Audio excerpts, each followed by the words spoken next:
Hello दोस्तों, I hope आप सब अच्छे होंगे। साथ ही हम लोग यूपीपीएससी 2024 के लिए प्रैक्टिस सेट सॉल्व कर रहे हैं। और अभी जो प्रैक्टिस सेट सॉल्व कराया जा रहा है जीएस वर्ल्ड द्वारा पब्लिश किए गए टेस्ट सीरीज को हम लोग सॉल्व कर रहे हैं। और इस वीडियो में हम लोग इन्वायरमेंट और साइंस एंड टेक के जो महत्वपूर्ण क्वेश्चंस हैं उनको सॉल्व करेंगे।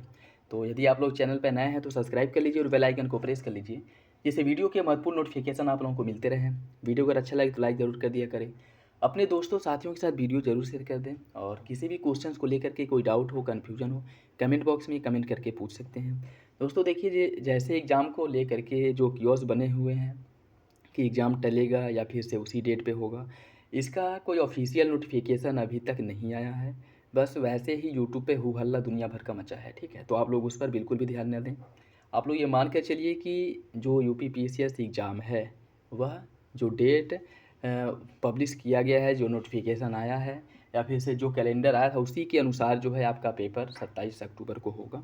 और बाकी जो है वो बस हू हल्ला है और ऐसा ऑफिशियल अभी तक कुछ नहीं आया है। तो उसको मान करके अपनी जो तैयारी है उसमें लापरवाही बरतना ये बिल्कुल भी सही नहीं है। और वो भी उस समय में जब एग्ज़ाम बस अब कुछ दिनों ही रह गए हैं, ठीक है। तो आप लोग जो है उसको बिल्कुल भी नज़रअंदाज करिए, ध्यान बिल्कुल भी मत दीजिए। पर ये मान कर चलिए कि आपका एग्ज़ाम जो है तय डेट पर ही होगा, तय तारीख पर ही होगी, ठीक है। बाकी अपना रिवीजन, अपनी तैयारी जो है जैसे कर रहे हैं वैसे करते रहिए। और जो घटना चक्र का आपका करंट अफेयर है वो 30 तारीख तक मार्केट में आ जाएगा, ठीक है। और आज 28 तारीख है, तो आज हो सकता है कि आज इंग्लिश वाला जो उसका वर्जन है वह आज आ जाएगा और हिंदी वाला जो उसका वर्जन है वो 30 तारीख तक आ जाएगा, ठीक है। तो जैसे वो आ जाता है उसका जो आपका करंट अफेयर वाला सेक्शन है उसको भी अच्छे से कवर किया जाएगा। और उसमें आप लोगों को 1 साल के जो करंट अफेयर हैं वो देखने को मिलेंगे। वार्षिकी करंट अफेयर है जिसमें जो है 1 साल के करंट अफेयर उसमें इंक्लूड है, तो उसे भी प्रॉपर कवर किया जाएगा। आप लोग अपनी तैयारी बस अच्छे से करते रहिए और मेरे साथ बने रहिए, ताकि जो भी इन्फॉर्मेशन हो और एग्ज़ाम के पॉइंट ऑफ व्यू से जो भी अच्छे मटेरियल हो आप लोगों को प्रोवाइड कराया जा सके। और टेलीग्राम चैनल को भी ज्वाइन कर लीजिए, जहाँ पे आप लोगों को इससे रिलेटेड, एग्ज़ाम से रिलेटेड या फिर से जो टेस्ट सीरीज सॉल्व कराए जाते हैं उससे रिलेटेड जो भी जानकारी है वहाँ पे दी जाएगी। उसके साथ साथ जो भी एग्ज़ाम के पॉइंट ऑफ व्यू से इंपॉर्टेंट मटेरियल है वहाँ पे प्रोवाइड करा दिया जाएगा, ठीक है। तो चलिए इसी के साथ वीडियो की शुरुआत करते हैं। क्वेश्चन पेपर आप लोग सॉल्व करिए और कोशिश करिएगा कि मेरे आंसर बताने से पहले आप लोग पूरे पेपर को अटैम्प्ट करें और देखें आप लोगों के कितने क्वेश्चन सही हो रहे हैं। क्वेश्चन नंबर फर्स्ट देखिए, हाल ही में एनटीसीए राष्ट्रीय बाघ संरक्षण प्राधिकरण द्वारा एक रिपोर्ट जारी किया गया है जिसके अनुसार भारत में कुल 52 टाइगर रिजर्व मौजूद हैं और यह भारत के 2% भूभाग में फैले हुए हैं। वर्तमान में दुनिया में पाए जाने वाले वन बाघों की लगभग 75% आबादी भारत में मौजूद है और बाघों की सबसे अधिक जो संख्या है वह मध्य प्रदेश में है। कौन सा विकल्प इसका सही होगा ये आपको बताना है। कूट के हिसाब से सही आंसर का चयन करना है। इसका जो सही आंसर है वो हो जाएगा ऑप्शन डी। तीसरा और चौथा सही है, पहला दूसरा गलत है।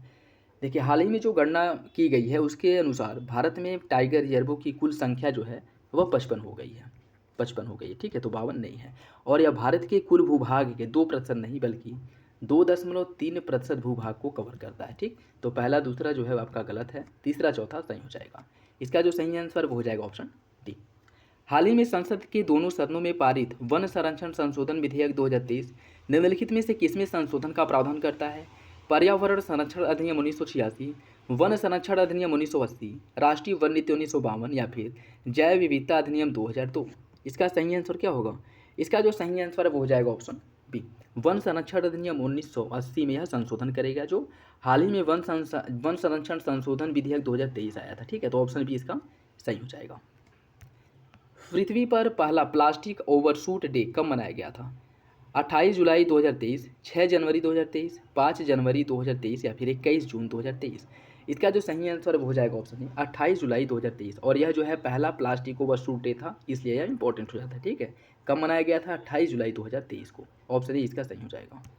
नीली अर्थव्यवस्था के अंतर्गत कितने घटक शामिल हैं, 3, 4, 5 या फिर 6। इसका जो सही आंसर वो हो जाएगा ऑप्शन सी। इसके अंतर्गत कुल 5 घटक शामिल हैं, जैसे जिसमें कौन कौन से शामिल हैं, जैसे नवीकरणीय ऊर्जा, मत्स्य उत्पादन हो गया, पर्यटन, समुद्री परिवहन और अपशिष्टों का प्रबंधन। यह पांचों जो है इसके अंतर्गत आते हैं नीली अर्थव्यवस्था के अंतर्गत। ऑप्शन सी हो जाएगा। एक कार्बन क्रेडिट का जो मानक है कितने के बराबर होता है, 100 किलोग्राम CO2 के, 1000 किलोग्राम CO2, 1 किलोग्राम CO2 या फिर 10 किलोग्राम CO2। इसका सही आंसर है वो हो जाएगा ऑप्शन बी। एक कार्बन क्रेडिट जो है 1000 किलोग्राम CO2 के बराबर होता है, ठीक है, जो कार्बन क्रेडिट दिया जाता है। ऑप्शन बी हो जाएगा। चर्चित होंगा टोंगा होंगा हाआपाई ज्वालामुखी किस महासागर में है? हिंद महासागर, अटलांटिक, आर्कटिक या फिर पश्चिम प्रशांत महासागर। इसका जो सही आंसर है वो हो जाएगा आपका ऑप्शन डी। यह पश्चिमी प्रशांत महासागर में स्थित है।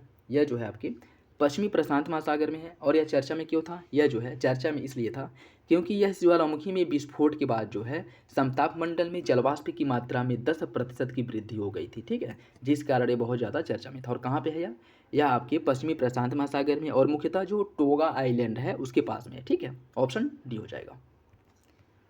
निम्नलिखित रसायनों के समूह में से कौन इन्फोकेमिकल समूह के अंतर्गत आता है? Hormones, pheromone, allelochemicals. कूट के हिसाब से सही आंसर का चयन करना है। इसका जो सही आंसर है वो हो जाएगा आपका ऑप्शन डी। ये इन्फोकेमिकल का मतलब क्या है? जैसे जो पक्षी होते हैं या फिर जो कीट होते हैं वह फेरोमोन्स द्वारा जो है अपने शिकार को या अपने जो साथी होते हैं उनको आकर्षित करते हैं, ठीक है। उसी तरह जो है यह जो हार्मोन्स हैं वह किसी न किसी माध्यम से जो है अपने जो साथी होते हैं या फिर अपने शिकार होते हैं उनको जो है क्या करते हैं? अपनी ओर आकर्षित करते हैं। इनको इन्फोकेमिकल कहा जाता है। जैसे इसमें हार्मोन्स भी आता है, फेरोमोन्स भी आता है जो कीटों द्वारा स्रावित किया जाता है, उसके साथ साथ एलिलोकेमिकल्स भी इसी के अंतर्गत आता है, ठीक है। तो तीनों विकल्प आपका सही हो जाएगा। ऑप्शन डी सही है। कास पठार किस राज्य में स्थित है? मध्य प्रदेश, कर्नाटक, उत्तराखंड या फिर महाराष्ट्र। इसका जो सही आंसर है वो हो जाएगा आपका ऑप्शन डी। कास पठार जो है यह महाराष्ट्र में है। ऑप्शन डी हो जाएगा। जैसे फूलों की घाटी जो है उत्तराखंड में फूलों की घाटी मशहूर है, ठीक। पूरे भारत के लिए अगर फूलों की घाटी पूछे तो आप बताएंगे उत्तराखंड। लेकिन जो महाराष्ट्र का कास पठार है इसे महाराष्ट्र का फूलों की घाटी कहा जाता है, ठीक है। महाराष्ट्र का फूलों की घाटी कहा जाता है इसे। ऑप्शन डी हो जाएगा। 3R सिद्धांत का जो सही क्रम है क्या है? Recycle, reuse, reduce, reuse, reduce, recycle या फिर रीयूज, रीयूज, रिसाइकिल या उपरोक्त में से कोई नहीं। इसका जो सही आंसर है वो हो जाएगा ऑप्शन सी। जो 3R सिद्धांत है इसके अंतर्गत पहले रीड्यूज, उसके बाद फिर रीयूज, फिर जो है रिसाइकिल। यह जो है इसका सही क्रम है। सही आंसर जो है वो हो जाएगा आपका ऑप्शन सी। ऑप्शन सी इसका सही है। भारत ने नेट जीरो उत्सर्जन का लक्ष्य रखा है कब तक? 2030 तक, 70, 45 या फिर 60। इसका जो सही आंसर है वो हो जाएगा ऑप्शन बी। 2070 तक भारत द्वारा टारगेट रखा गया है कि इसका जो उत्सर्जन है नेट जीरो हो जाएगा। ऑप्शन बी हो जाएगा। 10 सूत्रीय एजेंडा निम्नलिखित में से किससे संबंधित है? 10 सूत्रीय एजेंडा किससे संबंधित है? गरीबी निवारण, हरित ऊर्जा उत्पादन में वृद्धि, वृक्षारोपण, हरित क्षेत्र में वृद्धि या फिर आपदा जोखिम न्यूनीकरण। इसका जो सही आंसर है वो हो जाएगा ऑप्शन डी। यह आपदा जोखिम न्यूनीकरण से संबंधित है और इसकी शुरुआत जो है 2016 में प्रधानमंत्री द्वारा किया गया था, ठीक है। आपदा जोखिम न्यूनीकरण से संबंधित है और इसके अंतर्गत 10 सूत्रीय एजेंडे को क्या किया गया है? इंक्लूड किया गया है। ऑप्शन डी हो जाएगा। निम्नलिखित में से सही कथन का विचार कीजिए। क्लाउड सीडिंग मौसम में कृत्रिम तरीके से बदलाव करने की एक तकनीक है जिसकी सहायता से कृत्रिम तरीके से वर्षा कराई जाती है और यह तकनीक उस स्थिति में काम करता है जब वायुमंडल में पहले से बादल मौजूद न हो। कौन सा विकल्प इसका सही होगा? इसका जो सही आंसर वो हो जाएगा ऑप्शन है। पहला सही है आपका, दूसरा गलत है। इस तकनीकी का उपयोग या कह सकते हैं कि यह तकनीक तभी सफल होता है जब वायुमंडल में पहले से बादल उपलब्ध हो, बादल बने हो लेकिन वर्षा न हो रही हो, तो क्लाउड सीडिंग के माध्यम से वर्षा कराई जा सकती है। लेकिन अगर बादल ही ना हो तो वर्षा आप कहाँ से कराएंगे? तो इसके लिए बादल होना जो है ज़रूरी है, ठीक है। और इसमें क्या कह रहा है कि बादल होना ज़रूरी नहीं है, तो ये आपका गलत हो जाएगा। पहला सही है, ऑप्शन ए सही हो जाएगा। निम्नलिखित में से सही कथन पर विचार कीजिए। संयुक्त राष्ट्र पर्यावरण कार्यक्रम यूएनडीपी के एक अभियान के रूप में 1972 से प्रति वर्ष 5 जून को विश्व पर्यावरण दिवस के रूप में मनाया जा रहा है। 5 जून 2023 को विश्व पर्यावरण दिवस की 51वीं वर्षगांठ मनाई गई। कौन सा विकल्प इसका सही है? इसका जो सही आंसर है वो हो जाएगा ऑप्शन डी। दोनों विकल्प आपका गलत है। यूएनडीपी इसकी अगर हम बात करें, यह जो 5 जून को विश्व पर्यावरण दिवस मनाया जाता है 1972 नहीं बल्कि 1973 से मनाया जा रहा है, ठीक है। और इसका जो विश्व पर्यावरण दिवस की जो एक वर्षगांठ बता रहा है कि 51वीं वर्षगांठ है, ये भी आपका गलत है। यह 51वीं नहीं बल्कि 50वीं वर्षगांठ है, ठीक है। 50वीं वर्षगांठ है, तो इसका सही आंसर हो जाएगा ऑप्शन डी। दोनों विकल्प आपका गलत हो जाएगा। राष्ट्रीय जल पुरस्कार के बारे में कौन सा विकल्प सही है? देखिए, राष्ट्रीय जल पुरस्कार जो है यह 2020 और 21 का जो जल पुरस्कार है वह नहीं दिया गया था कोरोना के कारण, उसके बाद जो है इसे दिया गया, ठीक है। और उसी के कारण जो है जो 2022 का जल पुरस्कार है वो अभी हाल ही में जो है प्रकाशित किया गया था, ठीक है। तो ये मत सोचिएगा कि यह जो करंट है वो बहुत पुराना है। पहला ऑप्शन देखिए, भारत के राष्ट्रपति द्वारा चौथे राष्ट्रीय जल पुरस्कार 2022 दिया गया। राष्ट्रीय जल पुरस्कार जल संसाधन, नदी विकास और गंगा संरक्षण विभाग ने 2018 में इसकी शुरुआत की थी। राष्ट्रीय जल पुरस्कार 2022 का सर्वश्रेष्ठ राज्य का पुरस्कार मध्य प्रदेश को दिया गया है। राष्ट्रीय जल पुरस्कार 2022 का सर्वश्रेष्ठ जिले का पुरस्कार जो है बालासोर उड़ीसा को दिया गया है। कौन सा विकल्प इसका सही है? कूट के हिसाब से सही आंसर का एक मिनट, इसमें बताना है कौन सा विकल्प गलत है। कूट के हिसाब से सही आंसर का चयन कीजिए। देखिए, इसका जो गलत आंसर वो हो जाएगा ऑप्शन सी, पहला और चौथा जो है गलत है। ठीक, पहला और चौथा गलत क्यों है? क्योंकि जो राष्ट्रीय जल पुरस्कार है वह राष्ट्रपति नहीं बल्कि उपराष्ट्रपति द्वारा दिया गया था। ठीक, और राष्ट्रीय जल पुरस्कार 2022 का जो सर्वश्रेष्ठ जिले का पुरस्कार है वह बालासोर उड़ीसा नहीं बल्कि गंजाम उड़ीसा को दिया गया था। ठीक है, गंजाम उड़ीसा को दिया गया था। तो सही आंसर हो जाएगा आपका ऑप्शन सी, पहला और चौथा सही गलत है, दूसरा तीसरा सही हो जाएगा। पहली भारतीय मिसाइल का नाम क्या था? अग्नि, सागरिका, पृथ्वी या फिर धनुष? इसका जो सही आंसर वो हो जाएगा ऑप्शन सी, पहली भारतीय मिसाइल का नाम था धनुष, सॉरी पृथ्वी। ठीक है, ऑप्शन सी हो जाएगा पृथ्वी। और इसकी अगर हम बात करें, इसका जो निर्माण है या फिर से इसका जो निर्माण है वो किया गया था सबसे पहले 2003 में।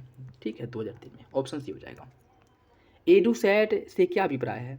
रॉकेट जिसका प्रयोग मानव निर्मित उपग्रहों को सूर्य की कक्षा में स्थापित करने के लिए किया जाता है। सौरमंडल में खोजा गया एक नया उपग्रह, एक क्षुद्र ग्रह जो मंगल और बृहस्पति की कक्षाओं के बीच पाया जाता है, या फिर इसरो द्वारा निर्मित भारतीय उपग्रह? इसका सही आंसर है ऑप्शन डी, यह इसरो द्वारा निर्मित एक भारतीय उपग्रह है। और इसका यह उपग्रह का जो प्रक्षेपण किया गया मुख्य रूप से शिक्षा के उद्देश्य से किया गया था। ठीक है, शैक्षिक उद्देश्य से इसका उपग्रह का प्रक्षेपण किया गया था। जो देश के दूर दराज इलाके में जहाँ शिक्षा की गुणवत्ता उतनी अच्छी नहीं है या शिक्षा की पहुंच नहीं है, वहाँ पर जो है ऑनलाइन माध्यम से जो है शिक्षा को पहुँचाने के उद्देश्य से इसरो द्वारा ईडूसैट का प्रक्षेपण किया गया था। और इसका जो प्रक्षेपण है यह कब किया गया था? 2004 में। ठीक है, ऑप्शन डी हो जाएगा। संचार उपग्रह जो है किस वायुमंडल की परत में स्थापित किए जाते हैं? क्षोभमंडल, समतापमंडल, बहिर्मंडल या फिर आयनमंडल? इसका जो सही आंसर है वो हो जाएगा ऑप्शन डी, आयनमंडल में। संचार उपग्रह जो है वह आयनमंडल में प्रक्षेपित किए जाते हैं, कह सकते हैं स्थापित किए जाते हैं। ऑप्शन डी हो जाएगा। सर्न का मुख्यालय कहाँ पे है? जिनेवा, पेरिस, रोम या फिर न्यूयॉर्क? सर्न का मुख्यालय कहाँ पे है ये आपको बताना है। इसका जो सही आंसर है वो हो जाएगा आपका ऑप्शन ए, ऑप्शन ए इसका सही है। सर्न का मुख्यालय है जिनेवा, स्विट्जरलैंड में। ठीक है, और इसकी अगर हम बात करें, इसका जो स्थापना किया गया था 1954 में किया गया था। 1954 में इसका स्थापना किया गया था और यह जो है आपके जिनेवा, स्विट्जरलैंड में है। गार्ड पार्टिकल्स निम्नलिखित किससे जाना जाता है? डब्ल्यू बोसान को हिंग बोसान, जेड बोसान या फिर फोटान गार्ड? इसका सही आंसर हो जाएगा ऑप्शन बी, हिंग्स बोसान को गार्ड पार्टिकल्स भी कहा जाता है। ठीक है, ऑप्शन बी सही है। राष्ट्रीय सिकल सेल एनीमिया उन्मूलन मिशन की शुरुआत किस राज्य से की गई थी? महाराष्ट्र, तमिलनाडु, उत्तर प्रदेश या फिर मध्य प्रदेश? इसका जो सही आंसर है वो हो जाएगा ऑप्शन डी, मध्य प्रदेश से इसकी शुरुआत प्रधानमंत्री द्वारा की गई थी, जिसका मुख्य उद्देश्य था कि सिकल सेल एनीमिया जो है इसका उन्मूलन करना। ठीक है, ऑप्शन डी हो जाएगा। स्टेम सेल थेरेपी के संदर्भ में सही कथन की पहचान कीजिए। इस प्रकार की कोशिकाओं में शरीर के किसी भी अंग के रूप में विकसित होने की क्षमता होती है। स्टेम सेल थेरेपी के प्रत्यारोपण में स्टेम कोशिकाएं किसी व्यक्ति से ली जा सकती हैं।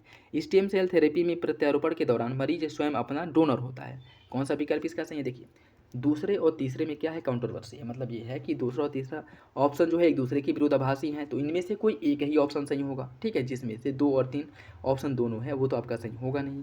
इसमें अगर हम बात करें तो स्टेम सेल कोशिकाओं में उस व्यक्ति के सेल से को ही लिया जाता है जिस व्यक्ति के अंदर इसका प्रत्यारोपण करना है। मतलब कह सकते हैं कि स्टेम सेल थेरेपी में प्रत्यारोपण के दौरान मरीज स्वयं अपना डोनर होता है। तीसरा आपका सही है और पहला भी सही है, दूसरा जो है गलत है, इसे किसी दूसरे व्यक्ति से नहीं लिया जाता। ठीक है, तो पहला और तीसरा आपका सही हो जाएगा, ऑप्शन डी सही है। हाल ही में भारतीय प्रधानमंत्री किस देश की राजकीय यात्रा पर वहां की प्रथम महिला को पर्यावरण अनुकूल प्रयोगशाला में निर्मित हीरा भेंट किए थे? ब्रिटेन, अमेरिका, फ्रांस या फिर इजराइल? इसका जो सही आंसर है वो हो जाएगा ऑप्शन बी, अमेरिका। अमेरिका की जो जो बाइडेन की पत्नी है उनको जो है इनके द्वारा यह हीरा भेंट किया गया था, जिसका निर्माण जो है सूरत का जो डायमंड वाला जो उद्घाटन किया गया था वहाँ पे उस हीरे का निर्माण किया गया था। ठीक है, तो ऑप्शन बी हो जाएगा।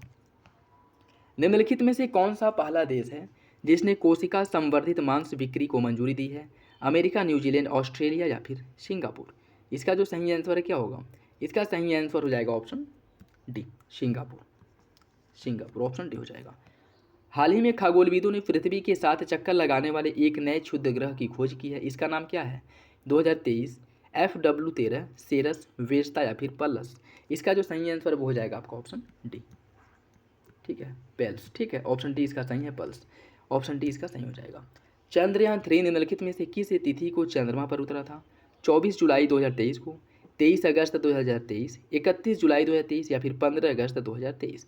इसका जो सही आंसर है वो हो जाएगा आपका ऑप्शन बी, 23 अगस्त 2023 को जो चंद्रयान 3 है वह चंद्रमा की सतह पर उतरा था, ठीक है। अच्छा, कमेंट बॉक्स में आप लोग ये बताइए कि किस तारीख को जो है अंतरिक्ष दिवस मनाने की बात की गई है।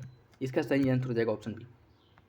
हाइपरसोनिक मिसाइल की तकनीकी दक्षता के संदर्भ में कौन सा विकल्प सही है?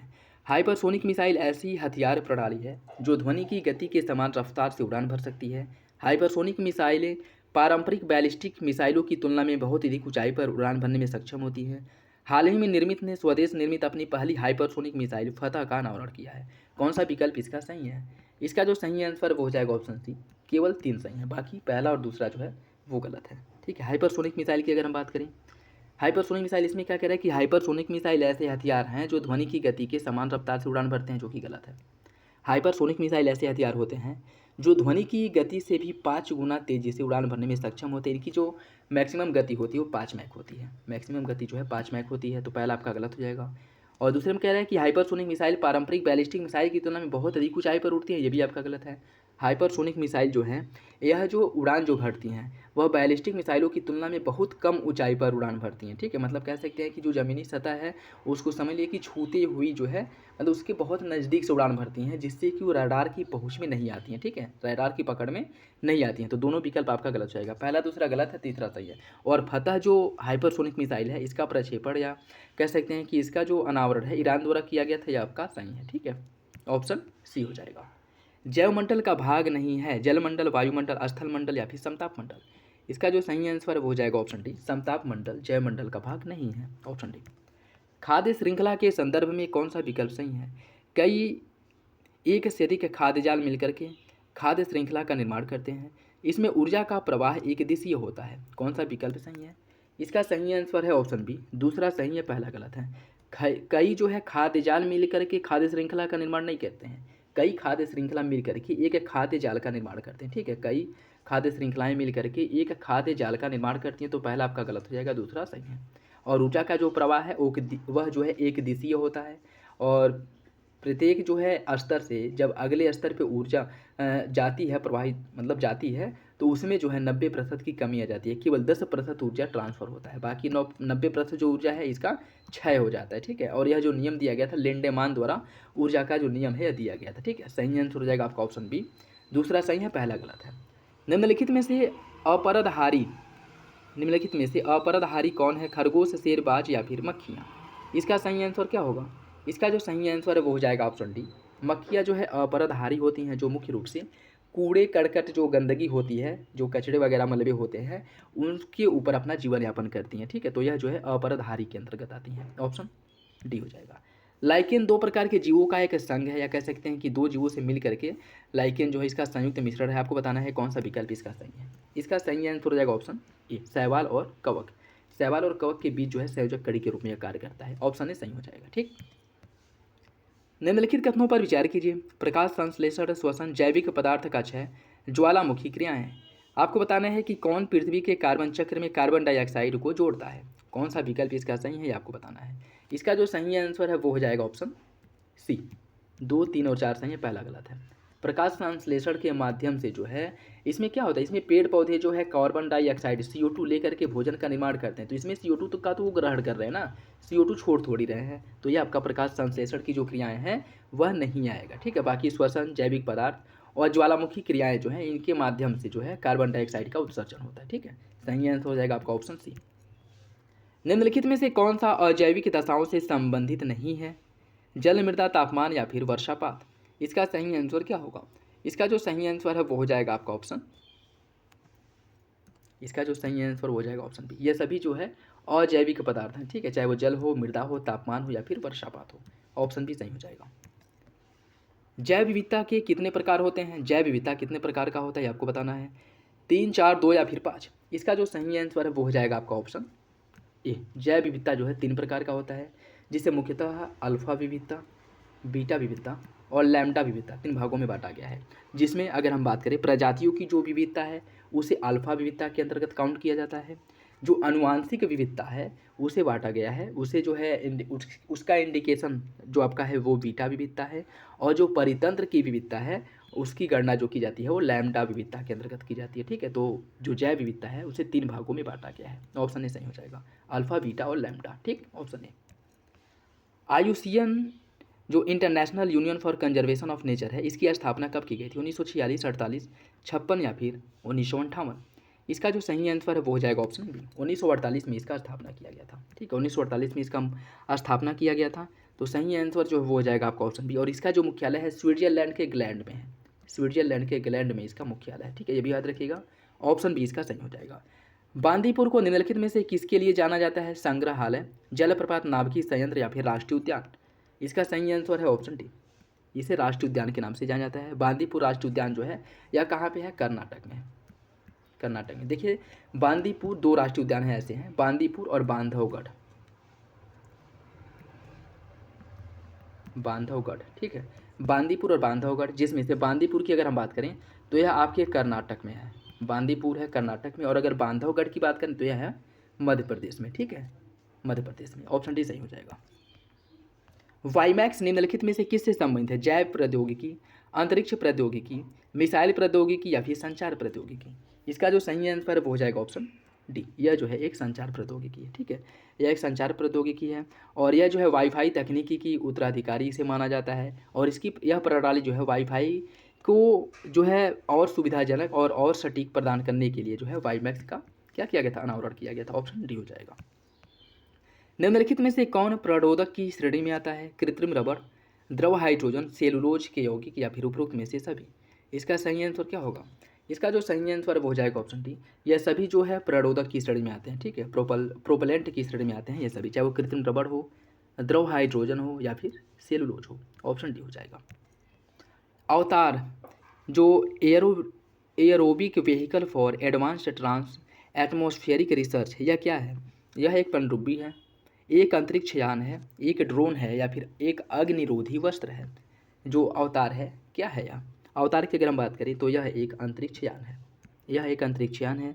और इसकी अगर हम बात करें तो भारतीय जो अंतरिक्ष वैज्ञानिक एवं बहुउद्देशीय प्रारूधिक क्षमता है, और यह इस अंतरिक्ष में कार्य प्रक्रिया पूर्ण कर लेने के बाद अपनी ऊर्जा से ही अंतरिक्ष की कक्षा से बाहर निकलने, वायुमंडल में प्रवेश करने और पृथ्वी पर उतरने में यह सक्षम हो जाएगा। ठीक है, तो वैज्ञानिकों द्वारा इस अंतरिक्ष यान का नाम रखा गया है अवतार। ठीक, ऑप्शन बी हो जाएगा। निम्नलिखित कथनों पर विचार कीजिए। कुछ जो है स्पेस एजेंसियां हैं और वह किस देश की है उससे आपको जो है सम्मिलित करना है। नासा की अगर हम बात करें, नासा जो आपकी है यह अमेरिका का है, जॉक्सा है जापान का, और ESA यह है आपका जॉक्सा जापान का है। ठीक है, जॉक्सा जापान का है, ESA है यूरोप का, और रॉसकॉस्मॉस है रूस का। इसका सही आंसर हो जाएगा ऑप्शन सी, 1 4 3 2, ऑप्शन सी हो जाएगा।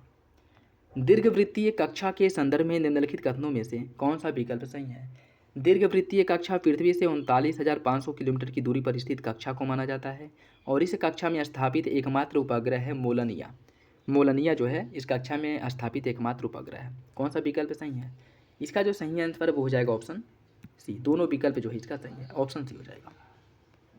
क्रायोजेनिक तकनीक का ताप निम्नलिखित में से क्या होता है?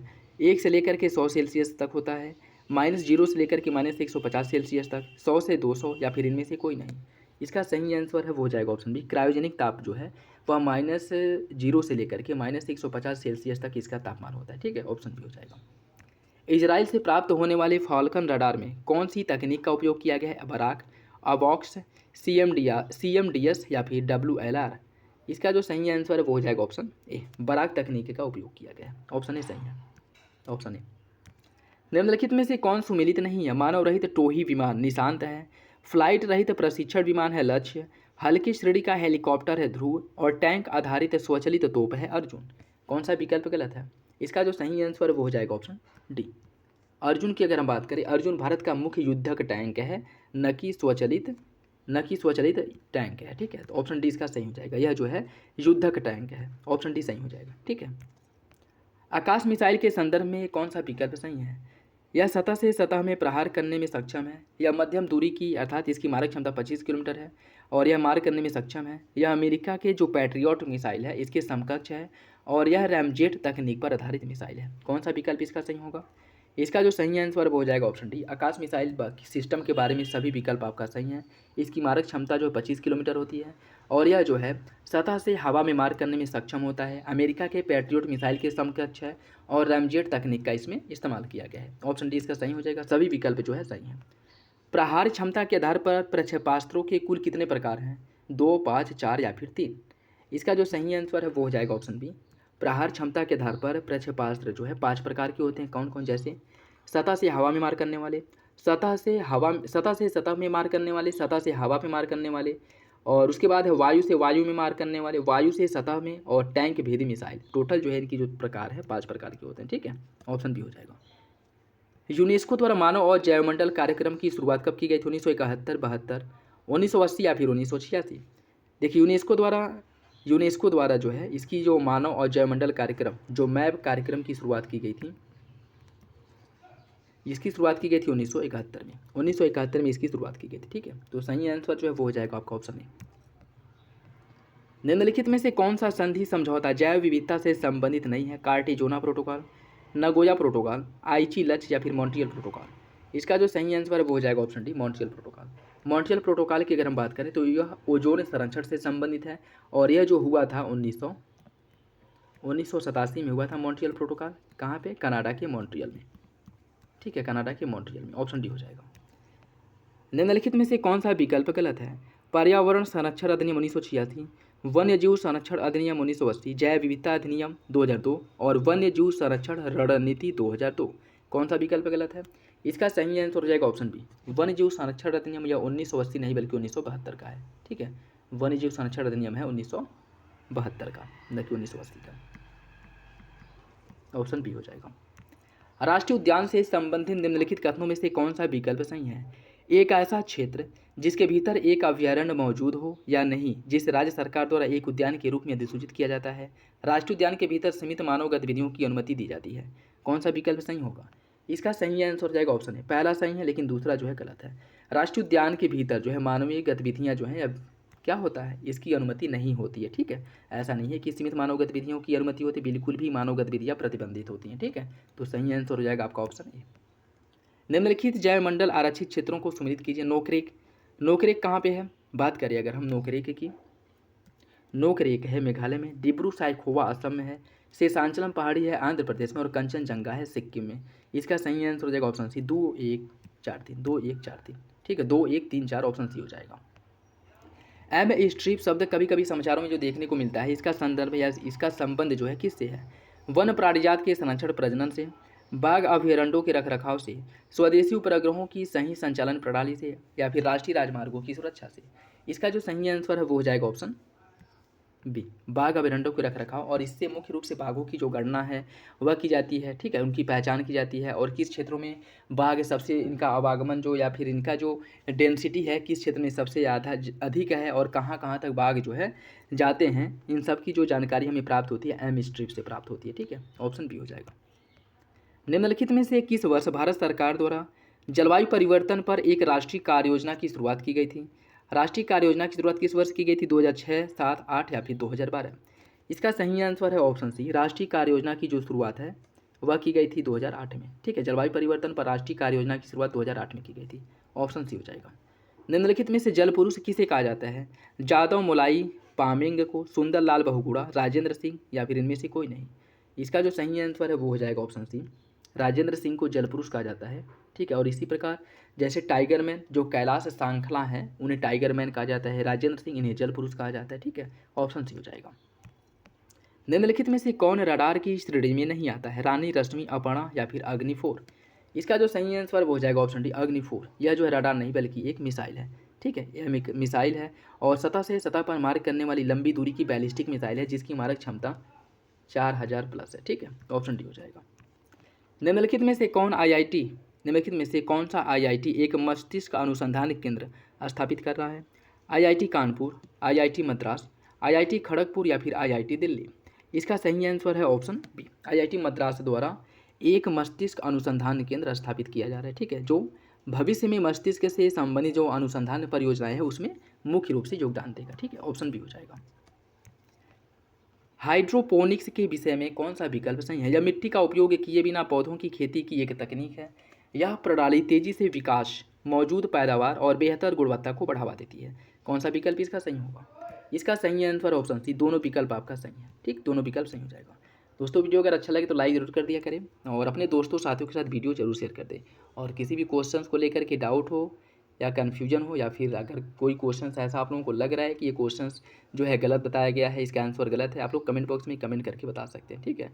क्योंकि जो प्रैक्टिस सेट्स हैं ऐसा नहीं है कि उसमें सारे क्वेश्चन सही होते हैं, कुछ क्वेश्चन उसमें गलत होते हैं, उनके जो आंसर हैं वो गलत दिए जाते हैं। तो जो अगर टेस्ट सीरीज कराया जा रहा है तो अगर उस पर जैसे वैसे तो कोशिश यही किया जाता है कि किसी भी क्वेश्चन का आंसर गलत ना बताया जाए, ठीक है, या कोई भी जो आंसर है वो गलत ना हो, ठीक है, जो जानकारी है सही जानकारी आप लोगों तक डिलीवर किया जाए। लेकिन हो सकता है कि कभी कभी कोई क्वेश्चंस गलत हो जाते हैं, तो आप लोग कमेंट बॉक्स में कमेंट करके बता सकते हैं कि इस क्वेश्चंस का आंसर गलत है या फिर इसे गलत बताया गया, ठीक है। नेक्स्ट देखिए, निम्नलिखित में से किस संगठन द्वारा व्योममित्र नामक भारतीय रोबोट का विकास किया गया? सीडैक, इसरो, TIFR या फिर DRDO? इसका सही आंसर है ऑप्शन बी, इसरो द्वारा इसका निर्माण किया गया, ठीक है, ऑप्शन बी हो जाएगा, ऑप्शन बी। और व्योम मित्र की अगर हम बात करें, व्योम मित्र जो अगर ये है, यह जो है अंतरिक्ष मित्र के नाम से इसे जाना जाता है, जो मुख्य रूप से अंतरिक्ष में जाने वाला ह्यूमनाइड रोबोट होगा, ठीक है, ह्यूमनाइड प्रोटोटाइप का एक प्रकार का रोबोट होगा, ठीक। निम्नलिखित में से किस वर्ष में GAIL gas authority of India limited की स्थापना की गई थी? 1974, 75, 1984 या फिर 1985? इसका सही आंसर क्या होगा? इसका जो सही आंसर है वो हो जाएगा ऑप्शन सी, 1984 में इसका स्थापना किया गया था, ठीक है, ऑप्शन बी सही है। नुमालीगढ़ रिफाइनरी लिमिटेड कहाँ पे है? उड़ीसा, महाराष्ट्र, गुजरात या फिर असम? इसका जो सही आंसर वो हो जाएगा ऑप्शन डी, नुमालीगढ़ टाइगर जो कह रहे हैं, नुमालीगढ़ जो रिफाइनरी लिमिटेड है ये आपके असम राज्य में स्थित है, ऑप्शन डी हो जाएगा। निम्नलिखित में से कौन गैर परंपरागत ऊर्जा का स्रोत नहीं है? बायोमास, कोयला, पवन चक्की या फिर सौर ताप? इसका सही आंसर हो जाएगा ऑप्शन बी, कोयला, ऑप्शन बी, ठीक, कोयला हो जाएगा। किस भारतीय संस्थान ने प्रोजेक्ट प्राण के नाम से एक गहन देखभाल इकाई ICU ग्रेड वेंटिलेटर विकसित किया है? भारतीय विज्ञान संस्थान, एम्स, IIT दिल्ली या फिर IIT मेघालय? इसका जो सही आंसर है क्या होगा? इसका सही आंसर हो जाएगा ऑप्शन ए, भारतीय विज्ञान संस्थान। भारतीय विज्ञान संस्थान द्वारा एक प्रोजेक्ट प्राण के अंतर्गत जो है ICU जो है इसका विकास किया गया, ठीक है, ICU का ऑप्शन ए हो जाएगा। जेमिनी का फुल फॉर्म क्या है? जेमिनी का फुल फॉर्म क्या है ये आपको बताना है। GAGAN enabled mariners instrumenters for navigation and information, यह इसका फुल फॉर्म है, ऑप्शन ए हो जाएगा, ठीक, ऑप्शन ए इसका सही है। और इसकी अगर हम बात करें, इस डिवाइस को भारतीय राष्ट्रीय महासागर सूचना सेवा केंद्र और भारतीय विमानपत्तन प्राधिकरण द्वारा विकसित किया गया है। यह मछुआरों को आपातकालीन स्थिति, आपदा चेतावनी की पूर्वानुमान जो है जानकारी देगा, ठीक है। जैसे जो मछुआरे होते हैं समुद्र में जाते हैं, उन्हें इसकी जानकारी नहीं होती है कि सुनामी आने वाला है, चक्रवात आने वाला है, और वह जो है उसमें फंस जाते हैं। तो इसके माध्यम से जो है उन्हें समय से पहले जो है चेतावनी दी जाएगी, जिससे कि वह सुरक्षित जो है आ सके अपने तट पे, ठीक है, समुद्र से बाहर निकल सके।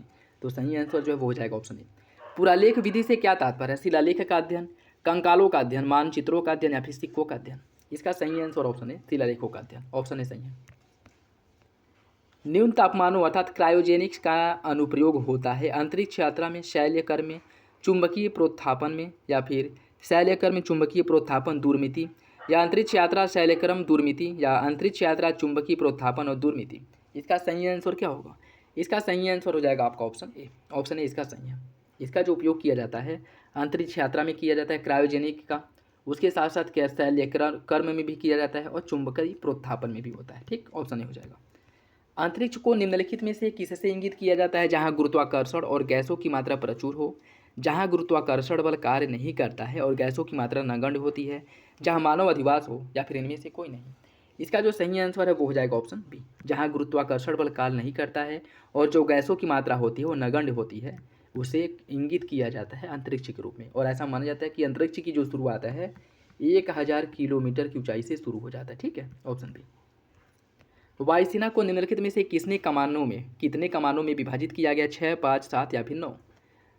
जो आपका वायुसेना है, इसे कितने भागों में बांटा गया है, कितने कमानों में इसे बांटा गया है, ये आपको बताना है। इसका सही आंसर हो जाएगा ऑप्शन सी, 7 कमान में। ठीक है, ऑप्शन सी हो जाएगा। निम्नलिखित में से किसे विमंदक के रूप में प्रयोग किया जाता है? कार्बन, नाइट्रोजन, ग्रेफाइट या फिर यूरेनियम? इसका सही आंसर ऑप्शन सी, ग्रेफाइट का उपयोग जो है विमंदक के रूप में किया जाता है। ठीक है, ऑप्शन सी हो जाएगा। भारत में परमाणु ऊर्जा का जनक किसे माना जाता है? भारत में परमाणु ऊर्जा का जनक जो है यह माना जाता है डॉक्टर होमी जहांगीर भाभा को, डॉक्टर होमी जहांगीर भाभा को। और डॉक्टर होमी जहांगीर भाभा, इनके प्रयास से जो है, इनके प्रयासों से 1944 में भारत में नाभिकीय विज्ञान में अनुसंधान का कार्यक्रम जो है प्रारंभ हुआ था। ठीक है, कब हुआ था? 1944 में, 1944 में। ऑप्शन नहीं हो जाएगा। राष्ट्रीय गंगा नदी बेसिन प्राधिकरण NGRBA, इसका गठन कब किया गया था? 2006, 9, 11 या फिर 12? इसका जो गठन किया गया था भारत सरकार द्वारा, राष्ट्रीय गंगा नदी बेसिन प्राधिकरण का गठन 2009 में किया गया था। ठीक, ऑप्शन बी हो जाएगा, 2009 में। प्रवाल भित्तियों के बारे में कौन सा विकल्प सही नहीं है? प्रवाल भित्ति प्रत्येक क्षेत्र में बढ़ रही हैं। प्रवालों का निर्माण पॉलिप द्वारा होता है। प्रवाल सैकड़ों समुद्री जीवों के लिए पालन अर्थात आश्रय का कार्य करती हैं। प्रवाल विरंजन भित्तियों के समक्ष सबसे बड़ी चुनौती है। कौन सा विकल्प इसमें से सही नहीं है? इसका सही आंसर हो जाएगा ऑप्शन ए, प्रवाल भित्तियाँ प्रत्येक क्षेत्र में बढ़ नहीं बल्कि घट रही हैं। ठीक है, जलवायु परिवर्तन के कारण जो है प्रवाल भित्तियों पर प्रतिकूल प्रभाव पड़ रहा है। और जो ऑस्ट्रेलिया के पूर्वी क्षेत्र में स्थित ग्रेट बैरियर रीफ है, उसमें ऐसा एक रिपोर्ट प्रकाशित हुआ था जिसके अनुसार 20 से 30% जो है प्रवाल भित्ति उसकी जो क्या हो चुकी है, विलुप्त हो चुकी है। ठीक है, ऑप्शन ए हो जाएगा। और कुछ वर्षों में हुई है। ठीक है, वैसे देखा जाए तो 50% से ऊपर उसकी प्रवाल भित्ति विलुप्त हो चुकी है, लेकिन इधर हाल ही में कुछ वर्षों में 20 से 30% जो है प्रवाल भित्ति विलुप्त हो चुकी है। तो प्रवाल भित्तियों में कमी हो रही है, न कि वृद्धि हो रही है। ठीक है, ऑप्शन ए हो जाएगा। लिविंग प्लैनेट रिपोर्ट किसके द्वारा जारी किया जाता है? विश्व बैंक, संयुक्त राष्ट्र संघ, पेटा द्वारा या फिर WWF द्वारा? यह क्वेश्चन जो है पिछले प्रैक्टिस टेस्ट में हम लोग सॉल्व किए थे। बताइए सही आंसर क्या होगा? इसका जो सही आंसर है वो हो जाएगा ऑप्शन डी, WWF द्वारा जो है लिविंग प्लैनेट रिपोर्ट प्रकाशित किया जाता है। ठीक है, ऑप्शन डी हो जाएगा। रेड लिस्ट, लाल सूची निम्नलिखित में से किसको संदर्भित करता है? यह संकटाधीन प्रजातियों से संबंधित है, हरित ऊर्जा के उत्पादन से, जल संकट से, या उपरोक्त में से कोई नहीं? इसका सही आंसर है ऑप्शन ए, यह संकटग्रस्त प्रजातियों से संबंधित है रेड लिस्ट। ठीक है, जिसे इन्हें रेड लिस्ट के अंतर्गत इन्हें विभिन्न कैटेगरियों में रखा जाता है। ठीक है, वल्नरेबल हो गया, उसके साथ साथ लिस्ट कंसर्न हो गया। ठीक है, क्रिटिकली एंडेंजर्ड हो गया। ऑप्शन ए इसका सही हो जाएगा। स्वालबार्ड ग्लोबल बीज भंडार किस देश में स्थित है? स्वीडन, नॉर्वे, फिनलैंड या फिर डेनमार्क? स्वालबार्ड जो बीज भंडार है वह किस देश में स्थित है? यह जो है आपके नॉर्वे में है। ठीक है, नॉर्वे में है। और इसे जो खोला गया था, इस बीज भंडार की शुरुआत जो की गई थी 2008 में की गई थी। ठीक है, और यह आपके नॉर्वे में है। सही आंसर हो जाएगा ऑप्शन बी। हर्बर्ट वक्र जो है, हर्बर्ट वक्र या हर्बर्ट वक्र कहिए, यह जो है किस रूप में जिसे जाना जाता है? यह एल वक्र के रूप में होता है, जेड वक्र के रूप में, उल्टा यू आकार का होता है, या फिर इनमें से कोई नहीं? इसका जो सही आंसर वो हो जाएगा ऑप्शन सी, यह उल्टा यू आकार का होता है। ठीक है, उल्टा यू आकार का। और सबसे पहले जो यह वक्र जो दिया गया था वह 1956 में दिया गया था। ठीक है, 1956 में हर्बर्ट द्वारा यह वक्र दिया गया था, और इन्हीं के नाम पर जो है इसे हर्बर्ट वक्र भी कहा जाता है, और जो उल्टा यू आकार का होता है। ऑप्शन सी हो जाएगा। ठीक है, फोटोवोल्टेइक सेल में निम्नलिखित में से किस धातु का उपयोग किया जाता है? कार्बन, सिलिकॉन, सिलीनियम या फिर जर्मेनियम? इसका सही आंसर ऑप्शन सी, इसमें सिलिकॉन का उपयोग किया जाता है। ऑप्शन सी हो जाएगा, सिलिकॉन का। शेल गैस के संदर्भ में निम्नलिखित में से कौन सा विकल्प सही है? शेल गैस मुख्यतः प्रोपेन और ब्यूटेन का मिश्रण होता है। शेल गैस को प्राकृतिक गैस भी माना जाता है, जो कि अवसादी चट्टानों में पाया जाता है। कौन सा विकल्प इसका सही होगा? इस कूट के हिसाब से आपको सही आंसर का चयन करना है। देखिए, इसकी अगर हम बात करें तो इसमें जो है आपका दूसरा सही है, पहला गलत है। दूसरा सही हो जाएगा, पहला गलत है। ठीक है, दूसरा सही है, पहला गलत है। शेल गैस की अगर हम बात करें, शेल गैस में मुख्यतः मीथेन होता है। ठीक है, क्या होता है? मीथेन होता है, मीथेन। तो पहला आपका गलत हो जाएगा। ठीक, निम्नलिखित भूतापीय क्षेत्र में कौन असंगत है? पुंगा घाटी लद्दाख में है, जलगांव है महाराष्ट्र में, तपोवन है गुजरात में, और तातापानी है छत्तीसगढ़ में। कौन सा विकल्प गलत है? देखिए, यह क्वेश्चन जो है गलत है। ठीक, इसमें से दो विकल्प ऐसे हैं, जैसे तपोवन और तप्तापानी। यह दोनों, न तो तप्तापानी छत्तीसगढ़ में है और न ही तपोवन गुजरात में है। ठीक है, तप्तापानी जो है यह आपको उड़ीसा राज्य में देखने को मिलेगा, उड़ीसा में है। और जो तपोवन है यह आपके उत्तराखंड राज्य में स्थित है। ठीक है, उत्तराखंड राज्य में स्थित है। तो यह दोनों विकल्प आपका गलत हो जाएगा। ठीक है, नेक्स्ट देखिए, अंतर्राष्ट्रीय सौर गठबंधन की स्थापना कब की गई थी? 2015, 2016, 2016, मार्च 2016, जुलाई 2016 या फिर नवंबर 2016? इसका सही आंसर जो है वो हो जाएगा ऑप्शन ए, नवंबर 2015 में अंतर्राष्ट्रीय सौर गठजोड़ या इंटरनेशनल सोलर अलायंस या फिर अंतर्राष्ट्रीय सौर गठबंधन की स्थापना किया गया था।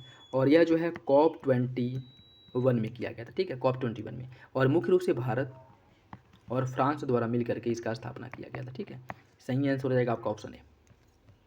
पर्यावरण अध्ययन का उद्देश्य क्या है? स्थानीय पर्यावरण के मुद्दों को समझना, वैश्विक पर्यावरण के मुद्दों को समझना, पर्यावरण के प्रति सकारात्मक दृष्टिकोण का विकास करना, या फिर इनमें से सभी। इसका जो सही आंसर है वो हो जाएगा ऑप्शन डी, इनमें से सभी। सभी विकल्प आपका सही है, ठीक, ये सभी विकल्प आपका सही हो जाएगा। ऑप्शन डी इसका सही है।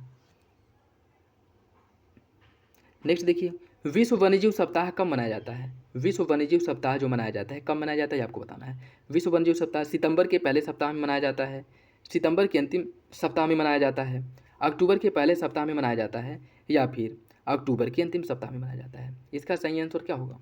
देखिए, इसका जो सही आंसर है वो हो जाएगा आपका ऑप्शन सी, अक्टूबर के पहले सप्ताह में मनाया जाता है विश्व वन्यजीव सप्ताह, ठीक है। तो ऑप्शन बी, ऑप्शन सी इसका सही हो जाएगा, ठीक है, ऑप्शन सी।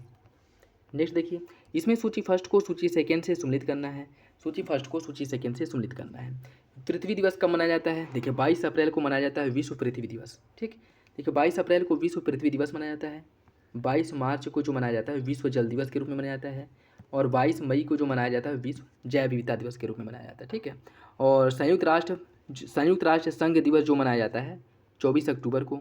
पर्यावरण दिवस मनाया जाता है 5 जून को। और अंतर्राष्ट्रीय शिक्षा दिवस 24 जनवरी को। इसका जो सही आंसर है वो हो जाएगा ऑप्शन डी, 4-3-2-1, 4-3-2-1। प्राकृतिक पर्यावरण को विक्षुब्ध करने के लिए सही नहीं है वनों की कटाई करना, वनारोपण करना, तटीय क्षेत्रों का विकास करना, या फिर शहरी विकास करना। इसका जो सही आंसर है वो हो जाएगा ऑप्शन बी, वनारोपण करना, ठीक है। प्राकृतिक पर्यावरण को विक्षुब्ध अर्थात इसमें जो है प्राकृतिक पर्यावरण में हस्तक्षेप करने के लिए कौन से कारक जो है उत्तरदायी नहीं है, तो वनारोपण से जो है प्राकृतिक पर्यावरण में वृद्धि होती है, ठीक है, न कि कमी। तो बी जो है गलत हो जाएगा। अन्य सभी विकल्प जो है प्राकृतिक पर्यावरण की हानि के लिए उत्तरदायी हैं। निम्नलिखित में से कौन बायोडिग्रेडेबल नहीं है? सब्जी, मानव की हड्डियाँ, केचुआ, या फिर लोहे की जंग, लोहे पे जंग लगना। कौन सा विकल्प इसका सही होगा? इसका जो सही आंसर हो जाएगा ऑप्शन बी, जो मानव की हड्डियां हैं यह बायोडिग्रेडेबल नहीं है, ठीक है। मानव हड्डियां जो अलग अलग मतलब समय कालों में विघटित होती हैं, और इसके साथ साथ इसके कुछ पार्ट ऐसे रह जाते हैं जो कभी भी विघटित नहीं होते, जिसकी वजह क्या है कि इसमें जो है मुख्य रूप से कैल्शियम, वो कैल्शियम के साथ साथ जो है इसमें इस हड्डियों में कैल्शियम और कैलोगन जैसे जो तत्व हैं वो पाए जाते हैं जो हड्डियों को बायोडिग्रेडेबल होने से रोकते हैं, ठीक है।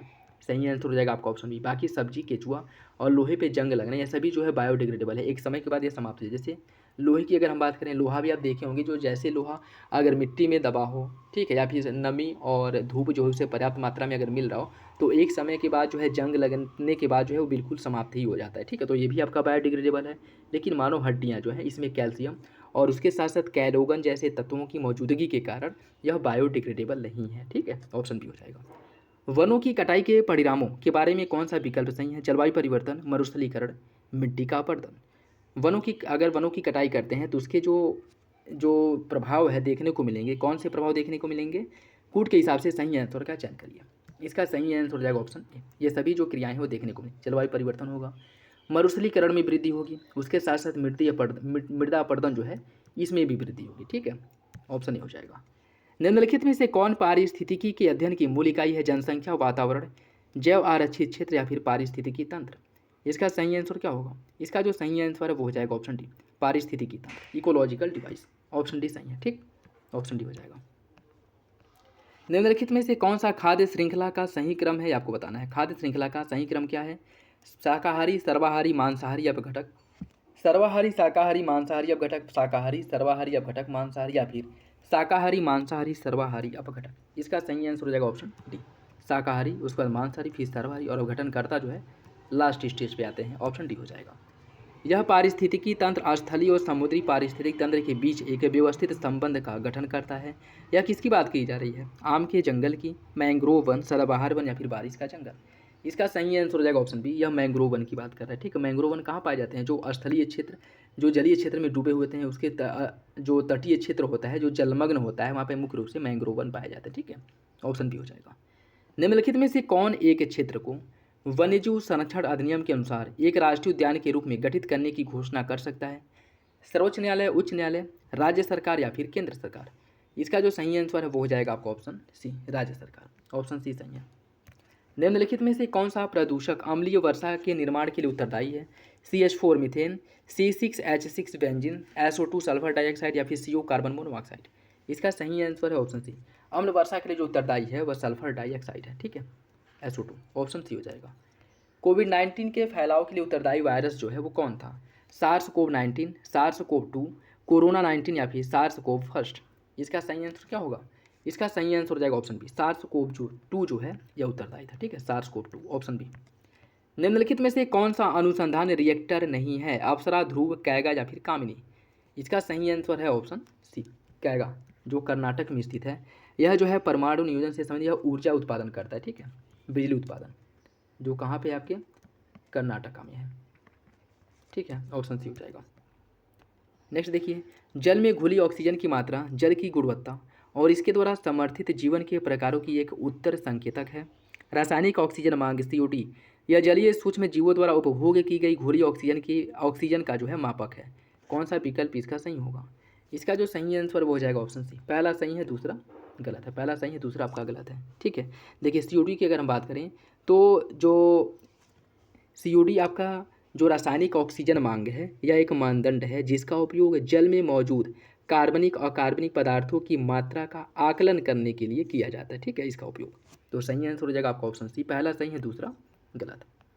जब एक जल निकाय पोषक तत्वों से पुष्ट या फिर समृद्ध हो जाता है तो उस प्रक्रिया को क्या कहा जाता है? अल्प पोषीकरण, सुपोषण, मेसोट्रोफिकेशन या फिर दुष्पोषीकरण। इसका सही आंसर है ऑप्शन बी, इसे सुपोषण कहा जाता है, ठीक है, इस स्थिति को सुपोषण कहा जाता है। और इसके अंतर्गत क्या होता है, जो जलीय क्षेत्र हैं इसमें पोषण तत्वों की मात्रा इतनी अधिक हो जाती है कि जलीय क्षेत्र में आप लोग काई, लाइकेन और शैवाल, जलकुंभी जैसे जो पादप हैं उस देखेंगे कि वह जो है पूरे जो जलीय क्षेत्र है उसको पूरा ढक लेते हैं, ठीक है, वो पूरा जो हरा हरा दिखाई देता है, जो एल्गल ब्लूम के नाम से भी जिसे जाना जाता है, ठीक है। और इसके कारण जो जलीय जीव होते हैं जो जल के अंदर रहते हैं उनके ऊपर नकारात्मक प्रभाव पड़ता है और ये ऑक्सीजन नहीं प्राप्त कर पाते हैं और उस ऑक्सीजन के साथ साथ जो है जो इनके भोजन के लिए आवश्यक जो पदार्थ होते हैं उसकी भी कमी होने लगती है, ठीक है, जिस कारण जो जलीय जीव होते हैं उनकी मृत्यु होने लगती है और इस पूरी प्रक्रिया को सुपोषण कहा जाता है, ठीक है, ऑप्शन बी हो जाएगा। प्राकृतिक यूरेनियम में किस यूरेनियम समस्थानिक के संकेंद्रण को सर्वाधिक संवर्धन प्रक्रिया द्वारा बढ़ाया जा सकता है? यूरेनियम 234, यूरेनियम 235, यूरेनियम 238 या फिर यूरेनियम 239। इसका सही आंसर क्या होगा? इसका जो सही आंसर है वो हो जाएगा option B, uranium 235, option B सही है। निम्नलिखित में से किस विचारक का मत था कि प्रकाश और ऊष्मा एक ही आवश्यक पदार्थ के केवल भिन्न स्वरूप हैं और किसी वस्तु के गिरने का कारण गुरुत्वाकर्षण होता है? नागार्जुन, जीवक, कणाद या फिर रामानुज। इसका सही आंसर है ऑप्शन सी, कणाद। उलूक कणाद जो है इनके द्वारा यह सिद्धांत जो है दिया गया था। उन्होंने जो एक प्राचीन भारतीय प्राकृतिक वैज्ञानिक और दार्शनिक थे और इन्होंने बताया था कि परमाणु सिद्धांत में प्रसारित किए प्रकाश और ऊष्मा की एक पदार्थ भिन्न स्वरूप होता है और उसके साथ साथ जो गुरुत्वाकर्षण की अवधारणा है इनके द्वारा ही दिया गया। तो इन्होंने यही कहा था कि पृथ्वी के आकर्षण बल के कारण ही पृथ्वी पर जो है यह गिरती है, ठीक है, ऑप्शन सी हो जाएगा। क्या आपने देखा है कि ठंड के मौसम में आप घर में छिपकली नहीं देख सकते हैं? आपको क्या लगता है कि वे कहाँ चले जाते हैं? उत्परिवर्तन के लिए, हाइबरनेशन के लिए, पुनर्जन्म के लिए या फिर ग्रीष्म निष्क्रियता के लिए? इसका जो सही आंसर क्या होगा? इसका जो सही आंसर है वो हो जाएगा आपका ऑप्शन बी, हाइबरनेशन, जिसे शीत निष्क्रियता कहते हैं। शीतकाल में वो क्या होते हैं कि कहीं छिप जाते हैं, ठीक है, और पूरे शीतकाल में दिखाई नहीं देते हैं। और वैसे बहुत से जो जीव जंतु होते हैं जो शीत निष्क्रियता का पालन करते हैं और शीतकाल में नहीं दिखाई देते। और उसी तरह जो है कुछ जीव ऐसे होते हैं जो केवल शीतकाल में या ठंडी में ही दिखाई देते हैं, वो ग्रीष्मकाल में नहीं दिखाई देते, जो ग्रीष्म निष्क्रियता के अंतर्गत आते हैं, ठीक है। तो जो आपका छिपकली है वह शीत निष्क्रियता के अंतर्गत आती है, ठीक है, उसे हाइबरनेशन कहा जाता है, ऑप्शन बी हो जाएगा। भारतीय रेलवे ने घोषणा किया है कि वह लोकोमोटिव और ट्रेनों पर real time train information system RITS स्थापित कर रहा है और इसने निम्नलिखित में से किस स्थान के सहयोग से RITS विकसित किया है? DRDO, IIRS, इसरो या फिर IDSR। इसका सही आंसर क्या होगा? इसका जो सही आंसर वो हो जाएगा आपका ऑप्शन सी, इसरो की सहायता से इसका विकास किया गया है, ऑप्शन सी हो जाएगा। भारत का प्रथम संचार उपग्रह कौन है? भारत का प्रथम संचार उपग्रह कौन है? आर्यभट्ट, भास्कर, रोहिणी या फिर एप्पल। इसका सही आंसर हो जाएगा ऑप्शन डी। भारत का पहला जो संचार उपग्रह है वह एप्पल है, जिसका प्रक्षेपण किया गया था 1981 में। इसका प्रक्षेपण 1981 में किया गया था, ऑप्शन डी हो जाएगा। नाविक के अंतर्गत कितने उपग्रहों का प्रक्षेपण किया गया था या कितने उपग्रहों को स्थापित किया गया है? 9, 8, 7, या इनमें से कोई नहीं? ये भी क्वेश्चन हम लोग पिछले टेस्ट सीरीज में सॉल्व किए थे। आई होप इसका आंसर आप लोगों को पता होगा। बताइए इसका आंसर क्या होगा? इसका जो सही आंसर है वो हो जाएगा ऑप्शन सी।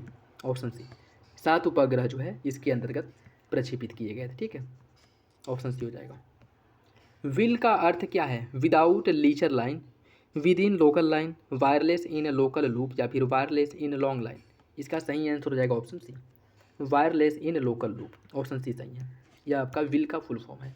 जैव उर्वरक के संदर्भ में कौन सा विकल्प सही है?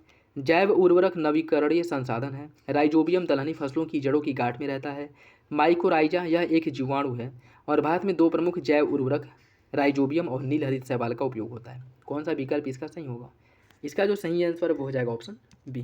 पहला, दूसरा, चौथा सही है, तीसरा जो है आपका गलत है। ठीक है, तीसरा गलत क्यों है? बात करें अगर हम माइकोराइजा की, माइकोराइजा जो है यह जीवाणु नहीं बल्कि एक फफूंद है। ठीक है, एक फफूंद है। तो सी जो है आपका गलत हो जाएगा, तीसरा गलत है। ठीक, निम्नलिखित में से कौन से भारत में इस्पात उद्योग द्वारा छोड़े जाने वाले कुछ महत्वपूर्ण प्रदूषक हैं? सल्फर के ऑक्साइड, नाइट्रोजन के oxide, carbon monoxide, carbon dioxide. कूट के हिसाब से बताइए कौन जो है प्रदूषक के रूप में छोड़े जाते हैं? इसका सही आंसर हो जाएगा ऑप्शन डी। यह सभी जो है प्रदूषक के रूप में छोड़े जाते हैं। ठीक है, इस्पात उद्योग द्वारा। ऑप्शन डी इसका सही हो जाएगा।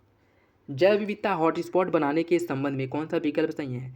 जैव विविधता हॉटस्पॉट बनाने के लिए 1500 संवहनीय पादप स्थानिक क्षेत्रों की होनी चाहिए। प्राकृतिक वनस्पतियों का 70% विलुप्त हो जाना चाहिए। कौन सा विकल्प इसका सही है? इसका जो सही आंसर है वो हो जाएगा आपका ऑप्शन है। पहला सही है, दूसरा गलत है। इसमें क्या कह रहा है कि प्राकृतिक वनस्पति का 70% विलुप्त हो जाना चाहिए, ऐसा नहीं है। विलुप्ति के कगार पे अगर हो तो भी जो है जैव विविधता हॉटस्पॉट क्षेत्र की घोषणा की जा सकती है। ठीक है, तो पहला आपका सही है, दूसरा गलत है। जैव विविधता के संरक्षण से संबंधित सबसे महत्वपूर्ण अंतर्राष्ट्रीय समझौता कौन सा है? जैव विविधता समझौता संधि, साइट्स, अंकलोस या फिर बैलास्ट जल संधि। इसका सही आंसर क्या होगा? इसका जो सही आंसर है वो हो जाएगा आपका ऑप्शन है, जैव विविधता समझौता संधि, जिसे आपका CBD के नाम से भी जाना जाता है, CBD के नाम से। ठीक है, कंजर्वेशन और बायोडाइवर्सिटी भी इसे कहा जाता है। ठीक है, ऑप्शन ए इसका सही हो जाएगा। ठीक, इसका सही आंसर हो जाएगा ऑप्शन ए। और इसकी अगर हम बात करें, इसकी जो स्थापना की गई थी या जो समझौता किया गया था रियो डी जेनेरिया, जो 1992 में हुआ था रियो डी जेनेरियो में, उसके अंतर्गत इसका स्थापना हुआ था। ठीक है, और पृथ्वी सम्मेलन में। ऑप्शन ए सही हो जाएगा। इथेनॉल मिश्रित पेट्रोल EBP कार्यक्रम के संबंध में कौन सा विकल्प सही है? सरकार द्वारा 2022 तक 10% इथेनॉल ब्लिंकन और 2023 तक 20% सम्मिश्रण करने का लक्ष्य रखा गया है। सरकार ने इथेनॉल प्राप्त करने के लिए गन्ना, मक्का, फल और सब्जियों के अवशिष्ट, बाजरा आदि खाद्यान्न को भी शामिल किया है, जो कि 2018 के पहले केवल गन्ने तक सीमित था। कौन सा विकल्प इसका सही होगा? इसका सही आंसर हो जाएगा ऑप्शन सी। दोनों विकल्प आपका सही है। ठीक, दोनों विकल्प सही हो जाएगा। निम्नलिखित में से पवन ऊर्जा की जो स्थापित क्षमता है सबसे ज़्यादा किस राज्य में है? आंध्र प्रदेश, गुजरात, कर्नाटक या फिर तमिलनाडु। देखिए, अभी तक के डेटा के अनुसार जो है सबसे अधिक जो पवन ऊर्जा स्थापित क्षमता है वो तमिलनाडु राज्य में है। ठीक है, तमिलनाडु राज्य के पास है। ऑप्शन डी हो जाएगा। बाकी अगर अपडेट होता है, इसमें कोई बदलाव होता है तो आपको अपडेट कर दिया जाएगा। ऑप्शन डी इसका सही है। हाइड्रोजन को ईंधन के रूप में प्रयुक्त करने के संबंध में कौन सी समस्या प्रमुख है? हाइड्रोजन के जलने पर स्वास्थ्य के लिए कोई हानिकारक तत्व उत्सर्जित नहीं होता है। हाइड्रोजन के जलने पर पानी उत्पन्न होता है। हाइड्रोजन को उत्पादित करने में ऊर्जा खर्च होती है, या फिर उपरोक्त में से सभी नहीं। इसका जो सही आंसर वो हो जाएगा ऑप्शन सी, उपरोक्त में से हाइड्रोजन को उत्पादित करने में ऊर्जा खर्च होती है, आपका सही है। ठीक है, ऑप्शन सी हो जाएगा। मृगवानी राष्ट्रीय उद्यान किस राज्य में है? मृगवानी राष्ट्रीय उद्यान किस राज्य में स्थित है? तेलंगाना, उड़ीसा, महाराष्ट्र या फिर त्रिपुरा। इसका सही आंसर हो जाएगा ऑप्शन ए। मृगवानी जो राष्ट्रीय उद्यान है वो आपके तेलंगाना राज्य में स्थित है। ऑप्शन ए हो जाएगा। डॉप्सन इकाई किसके मापन के लिए बनाया गया है? ओजोन घनत्व, मृदा की मोटाई, रेडिएशन या फिर उपरोक्त में से कोई नहीं। इसका सही आंसर हो जाएगा ऑप्शन ए, ओजोन घनत्व। ऑप्शन ए सही है। निम्नलिखित में से कौन सा सही सुमेलित नहीं है? कुछ नेशनल पार्क दिए गए अवस्थिति, जैसे मैलिंग नेशनल पार्क है अरुणाचल प्रदेश में, सैंडल पीक अंडमान निकोबार, बेतला है उड़ीसा, सिंगलीला पश्चिम बंगाल। कौन सा विकल्प गलत है? इसका जो सही आंसर वो हो जाएगा ऑप्शन सी। बेतला जो नेशनल पार्क है यह उड़ीसा में नहीं है। कहाँ पे है? यह आपके झारखंड में है। ठीक है, झारखंड में। तो सही आंसर हो जाएगा ऑप्शन सी। उष्णकटिबंधीय वायुमंडल में जल चक्र का अध्ययन करने के लिए मेगाट्रॉपिक्स मिशन के लिए राष्ट्रीय अंतरिक्ष केंद्र किस देश में स्थापित किया गया? इटली, फ्रांस, जर्मनी या फिर पोलैंड। इसका सही आंसर क्या होगा? इसका जो सही आंसर वो हो जाएगा ऑप्शन बी, फ्रांस में स्थापित किया गया। ठीक है, ऑप्शन बी हो जाएगा। नेक्स्ट देखिए, निम्नलिखित में से कौन सा संगठन मौसम विज्ञान संगठन व यूनेप द्वारा संयुक्त रूप से स्थापित निकाय है? अंतर्राष्ट्रीय जलवायु परिवर्तन पैनल, ऊर्जा और जलवायु परिवर्तन पर प्रमुख अर्थव्यवस्था मंच, अंतर्राष्ट्रीय पर्यावरणीय संघ या फिर इनमें से कोई नहीं। इसका सही आंसर क्या होगा? इसका जो सही आंसर हो जाएगा ऑप्शन ए, अंतर्राष्ट्रीय जलवायु परिवर्तन पैनल। इसे आईपीसीसी के नाम से भी जाना जाता है, ठीक है, इसे आईपीसीसी के नाम से भी जाना जाता है। और इसकी स्थापना जो है, इसकी स्थापना डब्ल्यूएमओ और यूएनईपी द्वारा अर्थात यूनेप द्वारा संयुक्त रूप से मिलकर के किया गया था, ठीक है, यूएनईपी प्लस डब्ल्यूएमओ द्वारा मिल करके संयुक्त रूप से इसका स्थापना किया गया था। तो सही आंसर जो है वो हो जाएगा आपका ऑप्शन ए, ठीक, ऑप्शन ए सही है। निम्नलिखित में से कौन से रसायन पक्षियों की घटती संख्या के लिए उत्तरदायी है? पेस्टिसाइड, मच्छर विषकारक या फिर केमिकल फर्टिलाइजर। इसका सही आंसर क्या होगा? इसका जो सही आंसर हो जाएगा ऑप्शन सी, दूसरा, तीसरा, चौथा सही है, पहला आपका गलत है। बायोपेस्टिसाइड जो है इससे ज़्यादा खतरा नहीं होता है पक्षियों को, लेकिन जो पेस्टिसाइड है, मच्छर की जो विषकारक जो दवाइयाँ औषधियाँ हैं और केमिकल फर्टिलाइजर, इनसे जो है इनकी जनसंख्या पे नकारात्मक प्रभाव पड़ रहा है, ठीक है। तो ऑप्शन सी इसका सही हो जाएगा। मॉन्ट्रिक्स रिकॉर्ड, यह मॉन्ट्रिक्स नहीं, मॉन्ट्रेक्स रिकॉर्ड, ठीक है, मॉन्ट्रेक्स रिकॉर्ड किससे संबंधित है? खतरों में स्थित विदेशी प्रजातियाँ, खतरों में स्थित वन्य प्रजातियाँ, मानव जनित गतिविधियों के तहत खतरे में जलीय स्थल या फिर उपरोक्त में से कोई नहीं। इसका जो सही आंसर हो जाएगा ऑप्शन सी, मानव गतिविधियों के तहत खतरे में जलीय क्षेत्र जो है इसे मॉन्ट्रेक्स रिकॉर्ड के अंतर्गत रखा जाता है, ठीक है। अच्छा, आप लोग एक कमेंट बॉक्स में ये बताइए कि भारत के 2 स्थल ऐसे हैं जो मॉन्ट्रेक्स रिकॉर्ड के अंतर्गत शामिल है। मैं आपको बता दे रहा हूँ, एक राजस्थान में है, ठीक, और एक उड़ीसा में है। और वो दोनों कौन कौन से हैं आप लोग कमेंट बॉक्स में ये जरूर बताइएगा, ठीक है। भारत के केवल 2 ही हैं, इसके पहले 3 थे, लेकिन एक जो है उसे 2002 या 2004 में ऐसे करके उसे बाहर निकाल दिया गया था, ठीक है। तो वर्तमान समय में केवल 2 ही मॉन्ट्रिक्स रिकॉर्ड के अंतर्गत शामिल हैं, और वो दोनों कौन कौन से हैं आप लोग कमेंट बॉक्स में बताएंगे, ठीक। ऑप्शन सी इसका सही हो जाएगा। यूट्रिफिकेशन ऑक्सीजन की कमी और पानी की गुणवत्ता में कमी, मछली और अन्य पशु आबादी में गंभीर कमी के कारण होता है। यह जलाशय विशेष पारिस्थितिक तंत्रों को नष्ट कर देता है। इसका कारण निम्नलिखित में से क्या है? जल निकायों में प्रदूषण में वृद्धि, रासायनिक पोषक तत्वों और नाइट्रोजन तथा फॉस्फोरस युक्त यौगिकों में वृद्धि, रोगाणुओं में वृद्धि या फिर उपरोक्त में से कोई नहीं। इसका जो सही आंसर हो जाएगा ऑप्शन सी, यूट्रोफिकेशन, जिसके अंतर्गत रासायनिक पोषक तत्वों, नाइट्रोजन और जो फॉस्फोरस युक्त यौगिक है इनकी संख्या में, इनकी मात्रा में वृद्धि हो जाती है, जिससे जो क्या है, जिससे जलीय क्षेत्रों में जो ऑक्सीजन है, जो जलीय क्षेत्र में जो ऑक्सीजन है उसकी मात्रा में कमी होती है। उसके साथ साथ जो है जो सौर ऊर्जा है उसकी मात्रा में कमी होती है, जिसका नकारात्मक प्रभाव जलीय जीवों के ऊपर पड़ता है, ठीक है। तो ऑप्शन बी हो जाएगा। निम्नलिखित के गठन वर्ष के अनुसार कौन सा सही क्रम है? भारतीय वन्यजीव संरक्षण अधिनियम, राष्ट्रीय वन नीति, प्रोजेक्ट राइनो की शुरुआत और पर्यावरण संरक्षण अधिनियम। इसे आपको जो है सुमिलित करना है, ठीक है, मतलब क्रम से लगाना है, कब किसकी शुरुआत की गई थी और कब जो है किसकी शुरुआत हुई थी। तो इसमें अगर हम बात करें भारतीय वन्यजीव संरक्षण अधिनियम, इसकी शुरुआत किया गया था 1972 में, ठीक। राष्ट्रीय वन नीति की जो घोषणा की गई थी वह 1988 में किया गया था, और प्रोजेक्ट राइनो की जो शुरुआत की गई थी 2005 में, और पर्यावरण संरक्षण अधिनियम जो है यह आपका 1986 का है, ठीक है। तो इसका सही आंसर हो जाएगा 1, 4, 2, 3, ऑप्शन डी हो जाएगा, ठीक है। पर्यावरण के 4 प्रमुख घटकों में शामिल कौन कौन है? लिथोस्फीयर, जलमंडल, वातावरण या फिर बायोस्फीयर। कूट के हिसाब से सही आंसर का चयन कीजिए। इसका सही आंसर हो जाएगा ऑप्शन सी, सभी विकल्प आपके सही। लिथोस्फीयर जो स्थल मंडल के अंतर्गत आता है, ठीक है, या स्थल मंडल को ही लिथोस्फीयर भी कहा जाता है। जलमंडल, वातावरण, बायोस्फीयर, ये सभी जो है आपके पर्यावरण के घटक के अंतर्गत आते हैं। तो ऑप्शन सी हो जाएगा इसका। मानव क्रियाकलापों द्वारा परिवर्तित पर्यावरण को क्या कहा जाता है? मानव जनित पर्यावरण, प्राचीन पर्यावरण, आधुनिक पर्यावरण या फिर मानव पर्यावरण। देखिए इसे जो है एंथ्रोपोजेनिक इन्वायरमेंट या फिर मानव जनित पर्यावरण कहा जाता है, ठीक है। ऑप्शन डी हो जाएगा, ऑप्शन डी। उत्तर प्रदेश का सबसे बड़ा पक्षी अभयारण्य कौन है? रंगनाथिट्टू पक्षी अभयारण्य, बखिरा, वेदाथंगल या फिर लाख बहोसी। इसका जो सही आंसर वो हो जाएगा ऑप्शन डी, लाख बहोसी, ठीक है, ऑप्शन डी हो जाएगा। उत्तर प्रदेश में सामान्यतः किस प्रकार की जलवायु पाई जाती है? उत्तर प्रदेश में जो जलवायु पाई जाती है किस प्रकार की? उत्तर प्रदेश की जो जलवायु है मुख्यतः उष्णकटिबंधीय मानसूनी प्रकार की जलवायु उत्तर प्रदेश में पाई जाती है, ठीक है। तो ऑप्शन बी हो जाएगा। उत्तर प्रदेश में प्रथम वन नीति की घोषणा कब की गई थी? 1942, 52, 1962 या फिर 1972। इसका सही आंसर क्या है? इसका जो सही आंसर है वो हो जाएगा ऑप्शन बी। उत्तर प्रदेश में पहली वन नीति की घोषणा 1952 में की गई थी, ठीक है, 1952 में की गई थी। और दूसरी वन नीति की जो घोषणा है वह की गई थी 1958 में, ठीक है। तो पहला 1952 और दूसरा जो है 1998, ठीक है, याद रखिएगा, इंपॉर्टेंट है, ऑप्शन बी हो जाएगा। और उत्तर प्रदेश में वन निगम का स्थापना जो किया गया था वह 1974 में किया गया था, ठीक है, ये भी याद रखिएगा। 1974 में वन निगम का स्थापना किया गया था, ऑप्शन बी सही हो जाएगा। आरक्षित वन पूर्णतः राज्य के नियंत्रण में होते हैं और इसमें वृक्ष की कटाई और पशुचारण प्रतिबंधित होता है। संरक्षित वन, इसका नियंत्रण राज्य सरकार के अधीन होता है और इसमें ईंधन की कटाई और पशुचारण पर प्रतिबंध नहीं होता है। कौन सा विकल्प इसका सही है? इसका सही आंसर हो जाएगा ऑप्शन सी, दोनों विकल्प आपका सही है। ठीक है, जो आरक्षित वन होते हैं इसमें मानवीय गतिविधियां जो हैं पूर्णतः प्रतिबंधित होती हैं और जंगली उत्पाद जो है आप ले नहीं सकते हैं, जबकि जो संरक्षित वन होते हैं इसमें आवागमन बाधित नहीं होता है और जंगली उत्पाद जो हैं जैसे लकड़ी वगैरह, और लकड़ी ऐसा नहीं है कि पेड़ काट करके आप लकड़ी ले रहे हैं, मतलब जो लकड़ी सूख जाते हैं, सूख कर गिरे होते हैं, जो पेड़ सूख जाते हैं उनको काट करके आप ले सकते हैं। ठीक है, तो दोनों जो आपका सही हो जाएगा ऑप्शन सी। उत्तर प्रदेश सरकार द्वारा ऑपरेशन ग्रीन योजना की शुरुआत कब की गई थी? 2007, 8, 8, 9, 9, 10 या फिर 10, 11? इसका सही आंसर हो जाएगा ऑप्शन ए। उत्तर प्रदेश सरकार द्वारा 2007-8 में ऑपरेशन ग्रीन योजना की शुरुआत की गई थी। ठीक है, तो सही आंसर हो जाएगा ऑप्शन ए।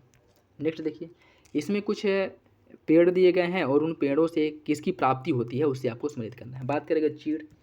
चीड़ के पेड़ से जो है प्राप्त होता है तारपीन का तेल।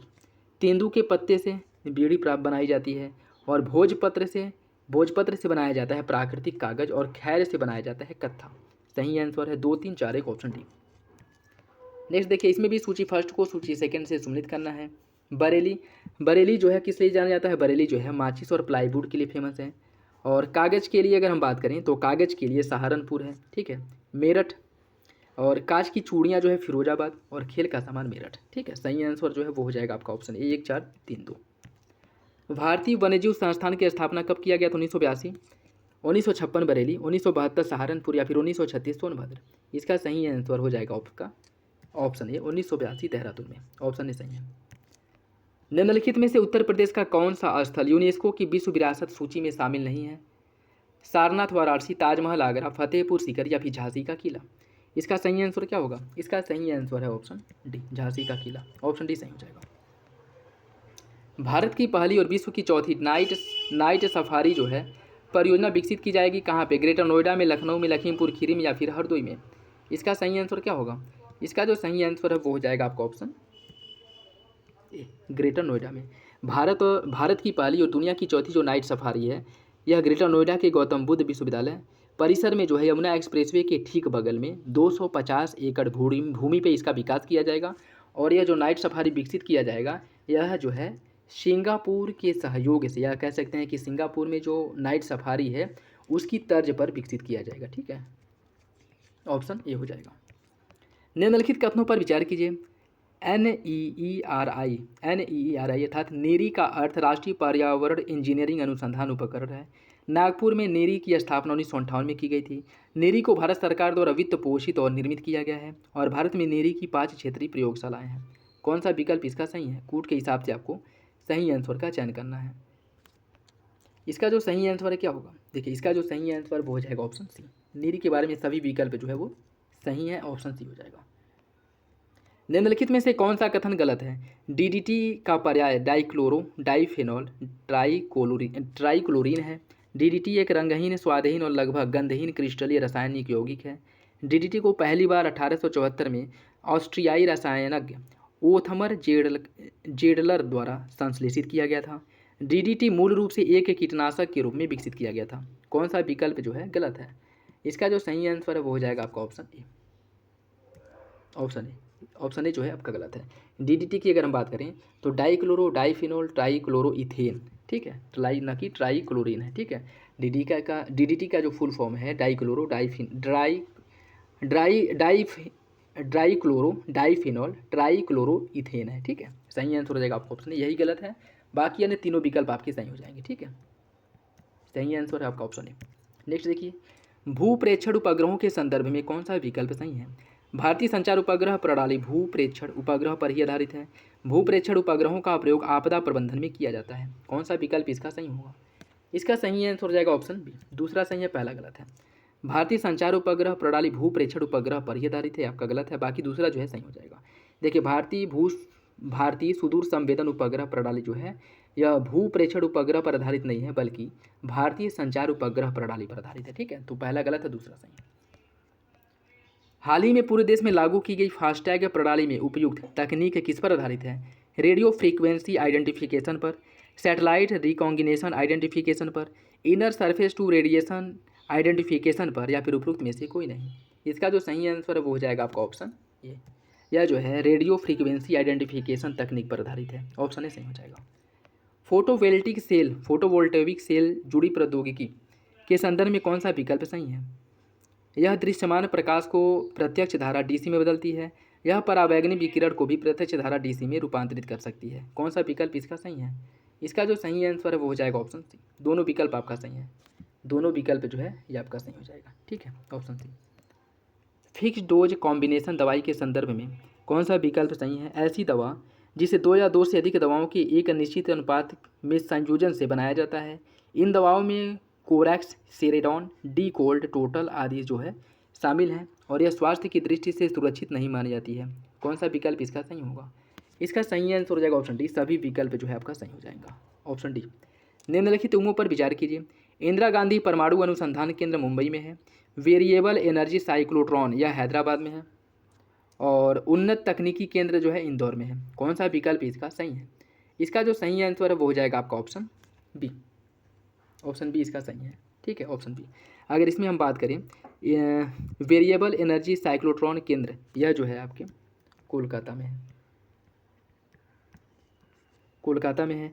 और इंदिरा गांधी परमाणु अनुसंधान केंद्र जो है यह कहाँ पे है? यह आपके कलपक्कम तमिलनाडु में है, ठीक, तमिलनाडु में है। तो तीसरा आपका सही है, बाकी दोनों विकल्प आपके गलत हो जाएंगे, ठीक है। नेक्स्ट देखिए, किसी द्रव में डूबे किसी ठोस पर लगा ऊपरी मुखी बल ठोस द्वारा हटाए गए द्रव के भार के बराबर होता है। यह नियम किस सिद्धांत के द्वारा जो है मापा जाता है? यह नियम जो है किस सिद्धांत पर कार्य करता है? बॉयल का नियम, हुक का नियम, आर्किमिडीज का सिद्धांत या फिर चार्ल्स का नियम? इसका सही आंसर क्या होगा? इसका सही आंसर हो जाएगा ऑप्शन सी। यह जो है आर्किमिडीज के सिद्धांत पर कार्य करता है, ऑप्शन सी हो जाएगा। फास्ट ब्रीडर रिएक्टर के संदर्भ में कौन सा विकल्प सही है? इसमें परमाणु संलयन की प्रक्रिया होती है। ईंधन के रूप में प्लूटोनियम और यूरेनियम ऑक्साइड का इस्तेमाल किया जाता है। कौन सा विकल्प इसका सही है? इसका सही आंसर हो जाएगा ऑप्शन बी। दूसरा सही है, पहला गलत है। परमाणु संलयन की तकनीक से ऊर्जा का उत्पादन करना, इस पर वैज्ञानिकों द्वारा कार्य किया जा रहा है। और अगर परमाणु संलयन अभी इसमें सफलता नहीं मिली और ऐसा है कि अगर परमाणु संलयन के माध्यम से ऊर्जा उत्पन्न करने की तकनीकी अगर विकसित कर लिया जाता है तो भारत या कह सकते हैं कि पूरे विश्व से ऊर्जा की जो आवश्यकता है वह समाप्त हो जाएगी। और उसके साथ साथ जो विकासशील और अल्प विकसित देशों द्वारा जो कोयला के माध्यम से ऊर्जा उत्पन्न किया जाता है वो सभी समस्याएं समाप्त हो जाएंगी, ठीक है। तो यह तकनीक अभी विकसित नहीं हुआ है, परमाणु संलयन के माध्यम से ऊर्जा उत्पन्न नहीं होता है, ठीक है। तो इसका जो सही आंसर वो हो जाएगा आपका ऑप्शन बी। दूसरा सही है, पहला गलत। नाभिकीय संयंत्र में भारी जल के प्रयोग के संदर्भ में कौन सा विकल्प सही है? नाभिकीय विघटन क्रियाओं के दौरान उत्पन्न न्यूट्रॉन को अवशोषित करता है और यह एक प्रकार से मंदक का कार्य करता है। कौन सा विकल्प इसका सही होगा? इसका जो सही आंसर है वो हो जाएगा ऑप्शन सी। दोनों विकल्प आपका सही हो जाएगा, दोनों विकल्प सही है। 5G तकनीक के संदर्भ में कौन सा विकल्प सही है? यह अल्ट्रा लो लेटेंसी पर कार्य करता है। इसमें डेटा स्पीड जो है 2.20 गीगाबिट प्रति सेकेंड, गीगाबिट जो है प्रति सेकेंड की सीमा में होने की उम्मीद होती है। कौन सा विकल्प इसका सही है?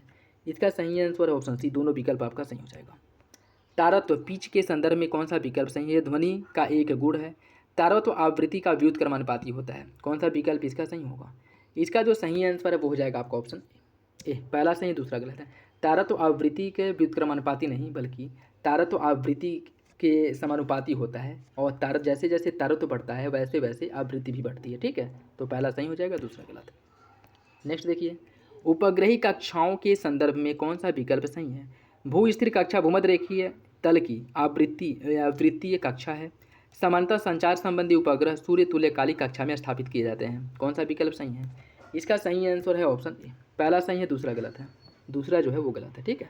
जो भू स्थिर उपग्रह हैं वो मुख्यतः 36,000 किलोमीटर की ऊंचाई पर 36,000 किलोमीटर की ऊंचाई पर स्थापित किए जाते हैं, ठीक है। तो सही आंसर जो है वो हो जाएगा आपका ऑप्शन ए। पहला सही है, दूसरा गलत है। निम्नलिखित कथनों पर विचार कीजिए। इसरो ने तमिलनाडु के थूथुकुडी को अपने दूसरे अंतरिक्ष केंद्र के लिए चुना है। थूथुकुडी की समुद्र के साथ निकटता रॉकेट को सीधे दक्षिण की ओर लॉन्च करने के लिए आदर्श स्थान बनाता है। कौन सा विकल्प इसका सही होगा? कूट के हिसाब से सही आंसर का चयन कीजिए। देखिए, इसका जो सही आंसर है वो हो जाएगा आपका ऑप्शन ए। दोनों विकल्प आपका सही है, ठीक है, दोनों विकल्प सही है, ऑप्शन ए हो जाएगा। चयापचय या मेटाबॉलिज्म के संदर्भ में कौन सा कथन गलत है? तीव्र मेटाबॉलिज्म दर वाले व्यक्ति ऊर्जावान और सक्रिय होते हैं। तीव्र मेटाबॉलिज्म दर वाले व्यक्ति का वजन जल्दी बढ़ता है। यह एक प्रक्रिया है जिसके माध्यम से आपका शरीर भोजन को ऊर्जा में बदलता है। कौन सा विकल्प गलत है? इसका सही आंसर जो है वो हो जाएगा ऑप्शन बी। बी गलत है, ठीक है। बाकी पहला और तीसरा या फिर ए और सी सही है, बी गलत है, ऑप्शन बी हो जाएगा। भारतीय बैलिस्टिक मिसाइल रक्षा BMD कार्यक्रम के संदर्भ में निम्नलिखित कथनों पर विचार कीजिए। इसके तहत परमाणु पेलोड ले जाने में सक्षम अंतर महाद्वीपीय बैलिस्टिक मिसाइलों का निर्माण किया जा रहा है। इसमें वायुमंडल के बाहर तथा अंदर दोनों तरह की इंटरसेप्टर मिसाइल तैनात की गई हैं। कौन सा विकल्प इसका सही होगा? कोड के हिसाब से आपको सही आंसर का चयन करना है। देखिए, इसका जो सही आंसर है वो हो जाएगा ऑप्शन बी। दूसरा सही है, पहला गलत है। ठीक, दूसरा सही है, पहला गलत है। ठीक है। और भारतीय बैलिस्टिक मिसाइल रक्षा जो BMD है, इस कार्यक्रम का उद्देश्य एक बहुस्तरीय बैलिस्टिक मिसाइल रक्षा प्रणाली का विकास करना है, जिससे भारत पर किसी भी प्रकार के बैलिस्टिक मिसाइल हमले के बीच में ही उसे नाकाम किया जा सके। ठीक है, तो पहला आपका गलत हो जाएगा। नेक्स्ट देखिए, कोरोनरी स्टेट के संदर्भ में कौन सा विकल्प सही है? इसे रक्त नलिकाओं में लगाया जाता है या हृदय को रक्त की सप्लाई को सीमित करने हेतु सर्जरी के माध्यम से लगाया जाता है? कौन सा विकल्प सही है? इसका जो सही आंसर वो हो जाएगा ऑप्शन ए। पहला सही है, दूसरा गलत है। इसे हृदय को रक्त की सप्लाई को सीमित नहीं बल्कि सप्लाई जो है नियमित रूप से और भरपूर मात्रा में और होती रहे, इसलिए जो है लगाया जाता है, न कि सीमित करने के लिए। तो पहला सही हो जाएगा, दूसरा गलत है। नेक्स्ट देखिए, किसी व्यक्ति के ऊर्जावान रहने के लिए इंसुलिन का निर्माण होना जरूरी है। इंसुलिन द्वारा पहुंचाई गई शुगर से ही कोशिकाओं या सेल्स को ऊर्जा मिलती है। कौन सा विकल्प इसका सही होगा? कोड के हिसाब से सही आंसर का चयन कीजिए। इसका जो सही आंसर है वो हो जाएगा ऑप्शन ए। कथन और कार्य दोनों सही हैं और आर एक ही सही व्याख्या करता है, ऑप्शन ए हो जाएगा। एकीकृत गाइडेड मिसाइल विकास कार्यक्रम IGMDP के तहत निम्नलिखित में से कौन सी मिसाइलें आती हैं, ये आपको बताना है। पृथ्वी, ब्रह्मोस, आकाश, त्रिशूल, अग्नि या फिर नाग। देखिए, इसको याद रखने के लिए मैं आपको लोगों को एक ट्रिक बताता हूँ और वो ट्रिक आपको कभी नहीं भूलेगा। इसको जो है PATNA पटना से जो है इसे आप लोग याद कर सकते हैं। ठीक है, पटना से याद कर सकते हैं। जैसे P से पृथ्वी हो गया, ठीक, और A से जो है आपका अग्नि हो जाएगा, T से हो जाएगा आपका त्रिशूल, और N से हो जाएगा नाग, और A से हो जाएगा आकाश। ठीक है, तो इसके अंतर्गत जिन मिसाइलों का विकास किया गया है, कुल 5 मिसाइलों का विकास किया गया है और यह 5 मिसाइलें जो हैं पृथ्वी, आकाश, त्रिशूल, अग्नि और नाग हैं। ठीक है, पटना से याद कर सकते हैं। तो इसका जो सही आंसर है वो हो जाएगा आपका ऑप्शन 1 3 4 5 6, 1 3 4 5 6, ऑप्शन सी हो जाएगा। ठीक है, ऑप्शन सी। नेक्स्ट देखिए, निम्नलिखित कथनों पर विचार कीजिए। सोते समय तीव्र प्रकाश अवांछनीय होता है। तीव्र प्रकाश में शरीर में मेलाटोनिन का उत्पादन अधिक होता है। कौन सा विकल्प इसका सही है? इसका जो सही आंसर है वो हो जाएगा आपका ऑप्शन पहला सही है, दूसरा गलत है। सोते समय तीव्र प्रकाश अवांछनीय होता है क्योंकि सोते समय जो मेलाटोनिन, अगर तीव्र प्रकाश है तो उस समय मेलाटोनिन है, इसका उत्पादन जो है कम हो जाता है। ठीक है, कम हो जाता है, न कि बढ़ जाता है। तो पहला सही है, दूसरा गलत। निम्नलिखित विशेषताओं पर विचार कीजिए। यह दर्पण प्रकाश को बाहर की ओर प्रतिबिंबित करता है। यह दर्पण दांत के डॉक्टर द्वारा उपयोग किया जाता है। यह दर्पण प्रकाश को अंदर की ओर प्रतिबिंबित करता है और यह दर्पण जो है गाड़ी की हेडलाइट में इसका उपयोग किया जाता है। अवतल दर्पण के बारे में कौन सा विकल्प सही है? इसका जो सही आंसर वो हो जाएगा ऑप्शन सी। 2 3 और 4, 2 3 4 सही है, पहला गलत है। ठीक है, बाकी यह दर्पण प्रकाश को बाहर की ओर प्रतिबिंबित करता है। यह कार्य कौन करता है? यह उत्तल दर्पण करता है, जिसका उपयोग मुख्य रूप से जो पीछे के दृश्य देखने के लिए साइड मिरर के रूप में गाड़ियों में लगाया जाता है। ठीक है, बाकी जो अवतल दर्पण की विशेषता है वो आपकी यह तीनों सही हो जाएगा। ठीक, सही आंसर हो जाएगा 2 3 4, ऑप्शन सी। नेक्स्ट देखिए, और आज का लास्ट क्वेश्चन, डॉट्स वैश्विक क्षय रोग नियंत्रण योजना के संदर्भ में निम्नलिखित में से कौन सा विकल्प सही है? डॉट्स के अंतर्गत रोगी का अप्रत्यक्ष रूप से इलाज किया जाता है और 6 से 8 महीने की अपेक्षित दवा कोर्स होती है। डॉट्स की सफलता के लिए विश्व बैंक ने भारत को 750 करोड़ रुपए का ऋण उपलब्ध कराया था। कौन सा विकल्प इसका सही है? देखिए, इसका जो सही आंसर है वो हो जाएगा ऑप्शन बी। केवल दूसरा सही है, पहला तीसरा गलत है। इसके अंदर में क्या कह रहा है कि डॉट्स के अंतर्गत रोगी का अप्रत्यक्ष रूप से इलाज होता है, जो कि गलत है। अगर डॉट्स का फुल फॉर्म पता हो तो यह क्वेश्चन आप लोग सही कर सकते हैं। जैसे इसमें डायरेक्ट जो है ऑब्जर्व ट्रीटमेंट शॉर्ट जो है इसके अंतर्गत किया जाता है, तो डायरेक्ट ऑब्जर्वेशन जो है इसके अंतर्गत होता है। तो इसमें जो है प्रत्यक्ष रूप से जो है जिन्हें टीबी हुई रहती है ऑब्जर्वेशन में रखा जाता है। ठीक है, और 6 से 8 महीने तक जो है नियमित रूप से दवा चलती है और 750 करोड़ रुपए का जो ऋण दिया गया है वो विश्व बैंक के द्वारा नहीं बल्कि WHO द्वारा दिया गया है। ठीक है, तो दूसरा आपका सही है, पहला तीसरा गलत हो जाएगा। और ये था आज का लास्ट क्वेश्चन। तो आई होप वीडियो आप लोगों को अच्छा लगा होगा। वीडियो पसंद है तो लाइक करिए, चैनल पर नए हो तो सब्सक्राइब कर ले, और किसी भी क्वेश्चंस को लेकर के कोई डाउट हो, कन्फ्यूजन हो, कमेंट बॉक्स में कमेंट करके पूछ सकते हैं। और वीडियो अपने दोस्तों के साथ ज़रूर शेयर कर दिया करें। तो चलिए मिलते हैं अगली वीडियो में, तब तक के लिए धन्यवाद। और अपना फीडबैक जो है कमेंट बॉक्स में ज़रूर दे दिया करें, ठीक है। तो चलिए मिलते हैं अगली वीडियो में, तब तक के लिए धन्यवाद, जय हिंद।